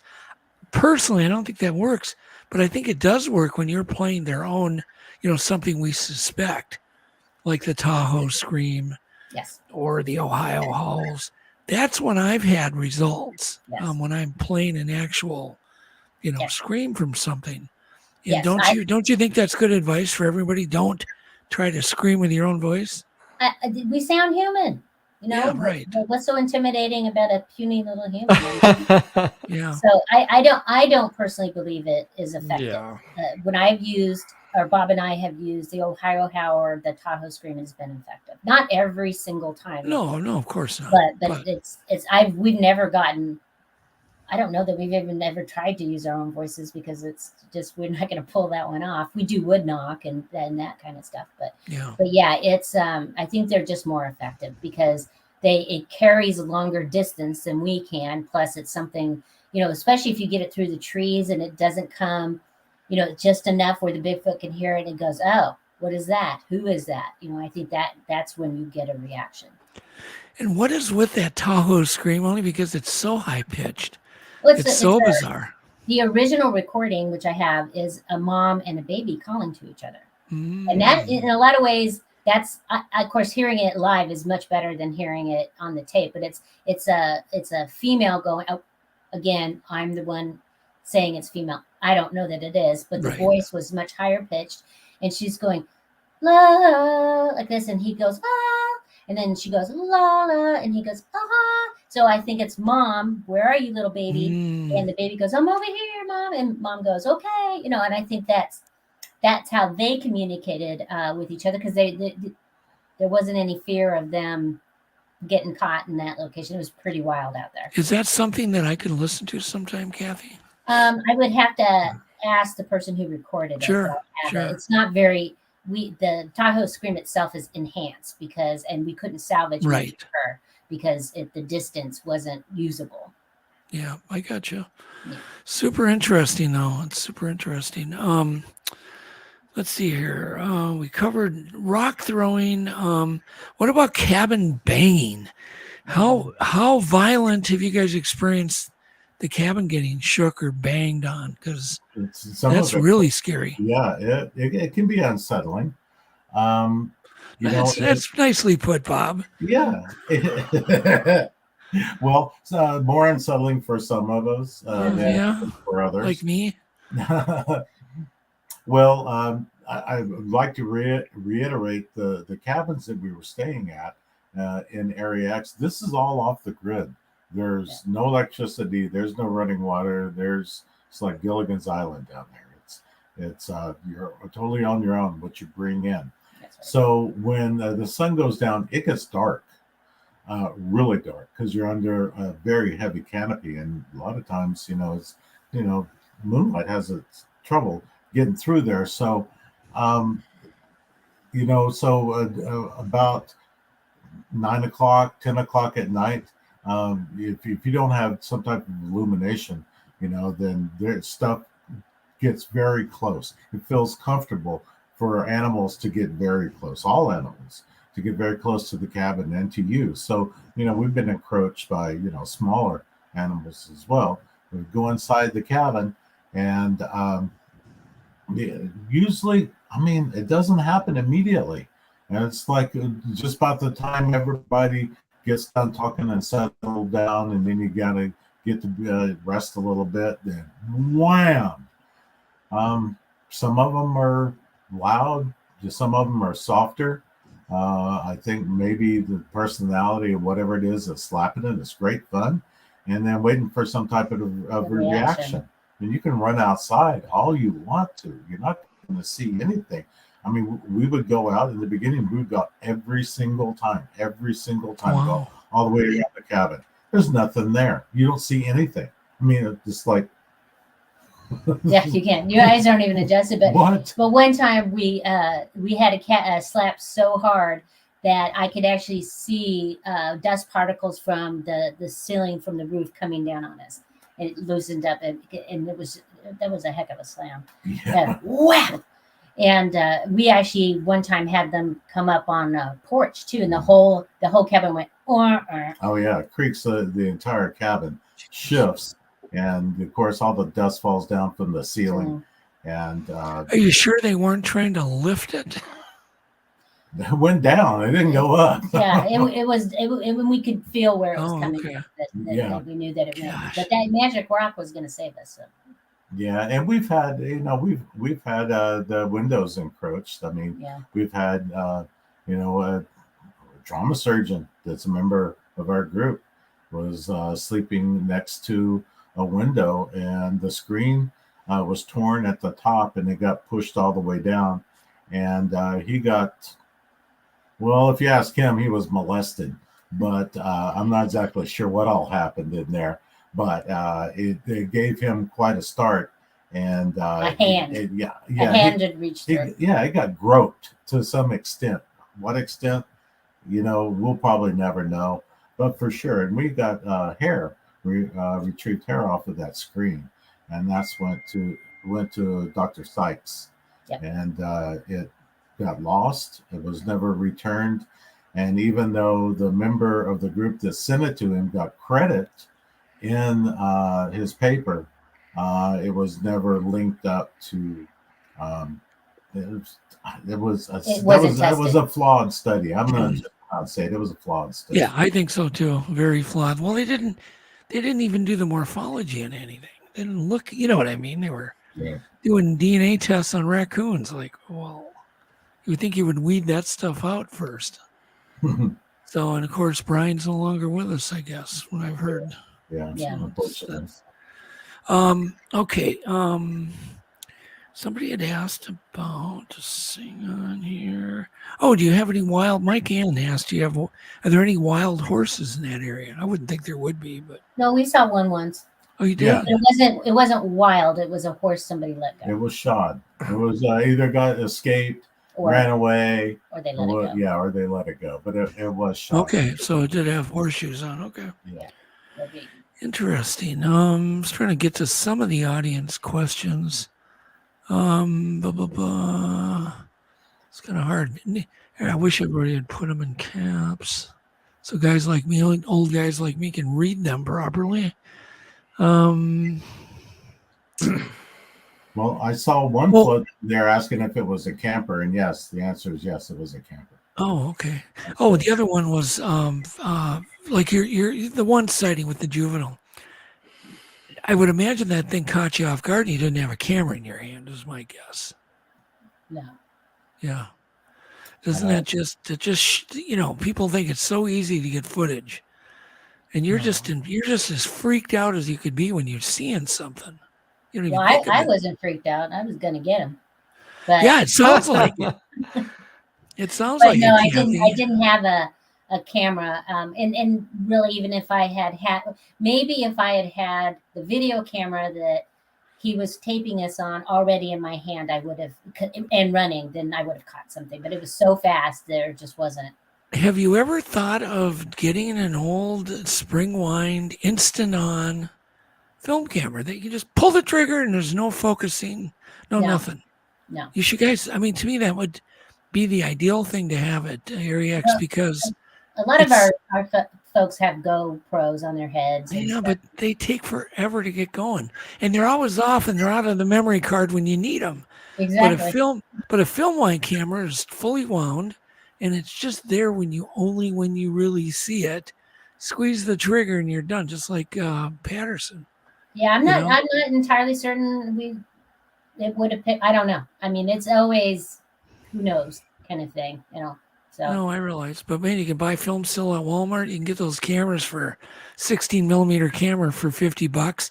You can buy 35 millimeter cameras that are still spring wind. I own one.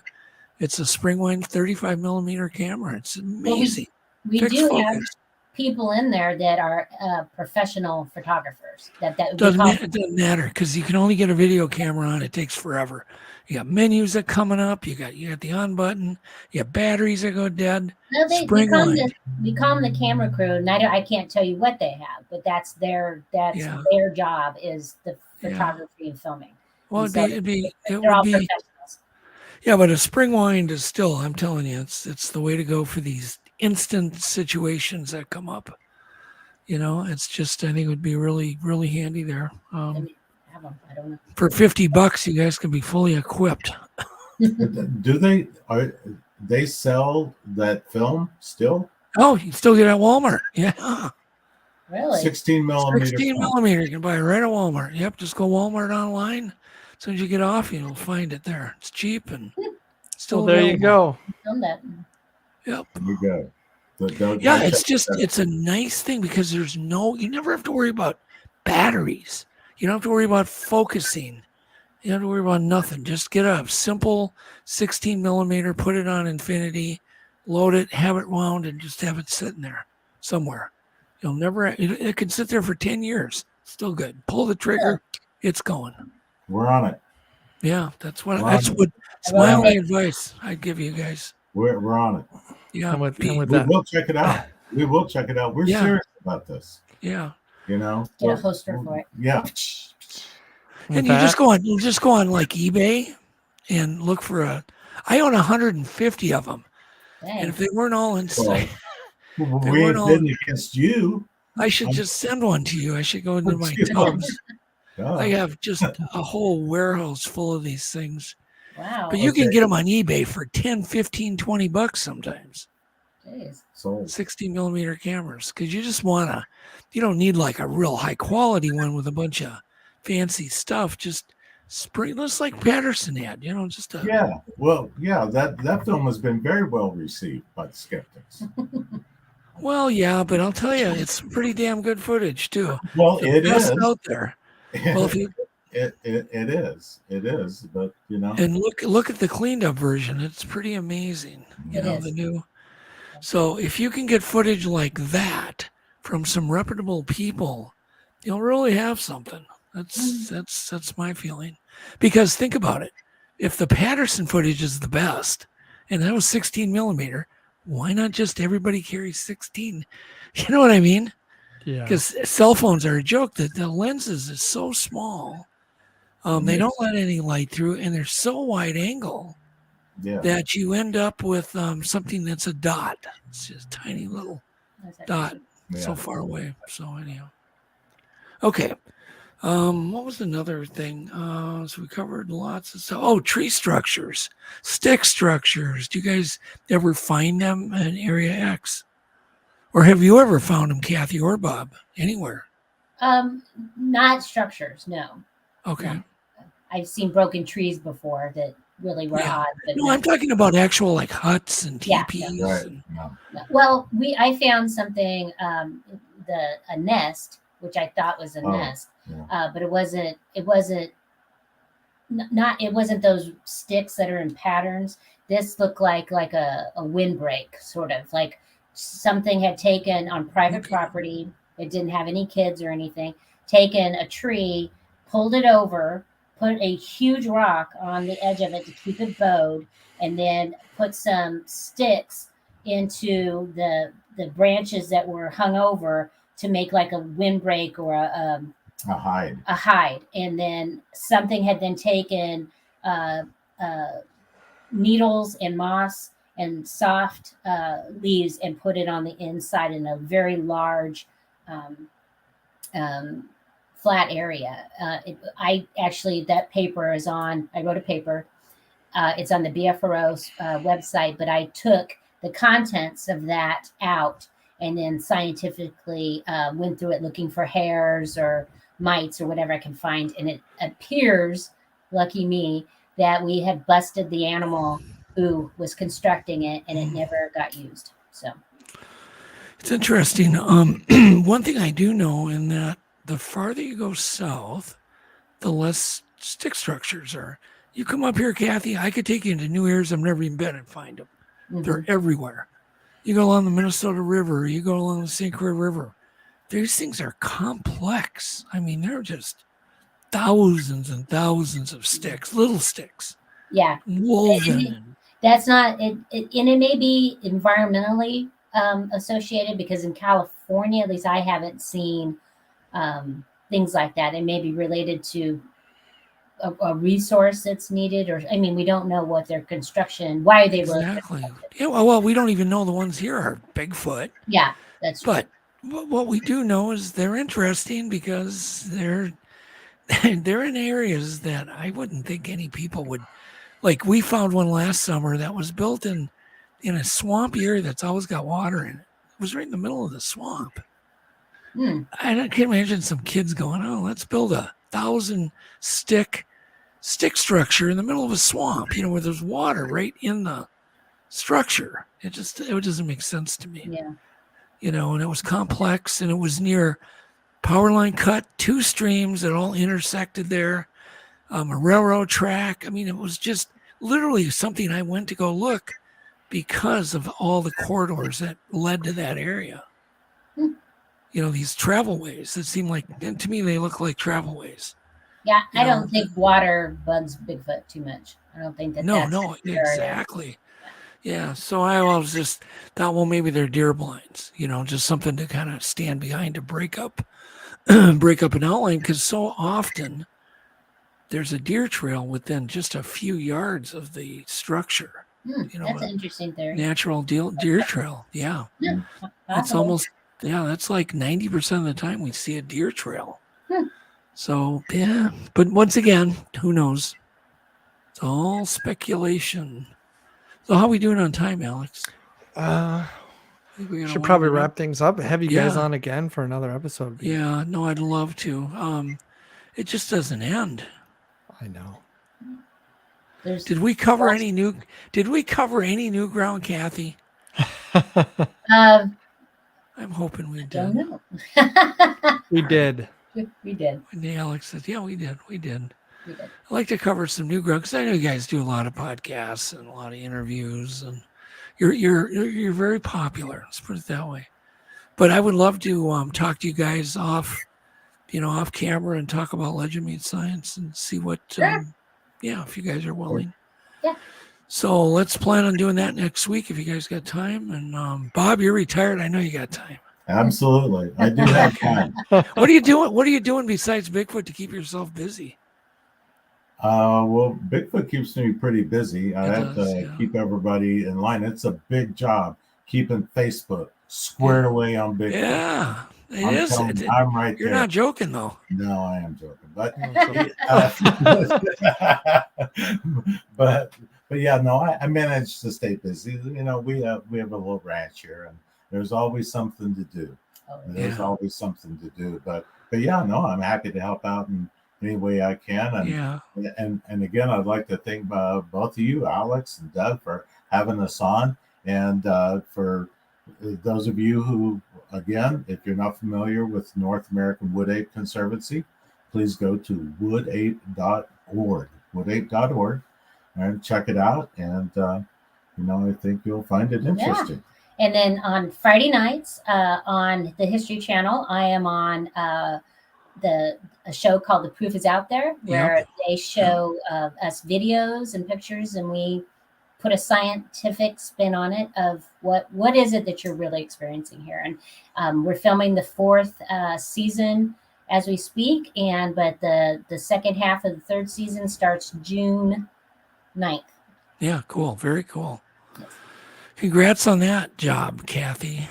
And they're really very professional. Yes, they're they very are. scientific. Yes, So I appreciate that. Yeah, no, it's cool. Alex, I was going to, did we put a link up for Legend Meets Science, the continued fundraiser? Because I wanted to make an announcement that Alex has put up a site for anybody that missed the opportunity. Our original goal, we did meet. We got our Kickstarter goal done, but it was a minimum goal. If you know anything about television and productions and inflation that we're now experiencing, we're just at a bare minimum. So if you still want to donate, you can. And Dwayne Zatsky had an amazing idea. He said, hey, why don't you put a gift button? And so Alex made the gift button happen. And so now you can even give the gift of getting your name in the credits of Legend Meets Science. So that's it. With that, thank you so much, Kathy. Thank you, Bob. It's great meeting you, Bob. Thank you for our amazing audience and all the activity and chat and all the live viewers. And thank you, Alex. And I guess we'll sign off. Take care, everyone. All right. Yep. Take care. I call you up in the middle of the night, been bothered by dreams, ain't feeling alright.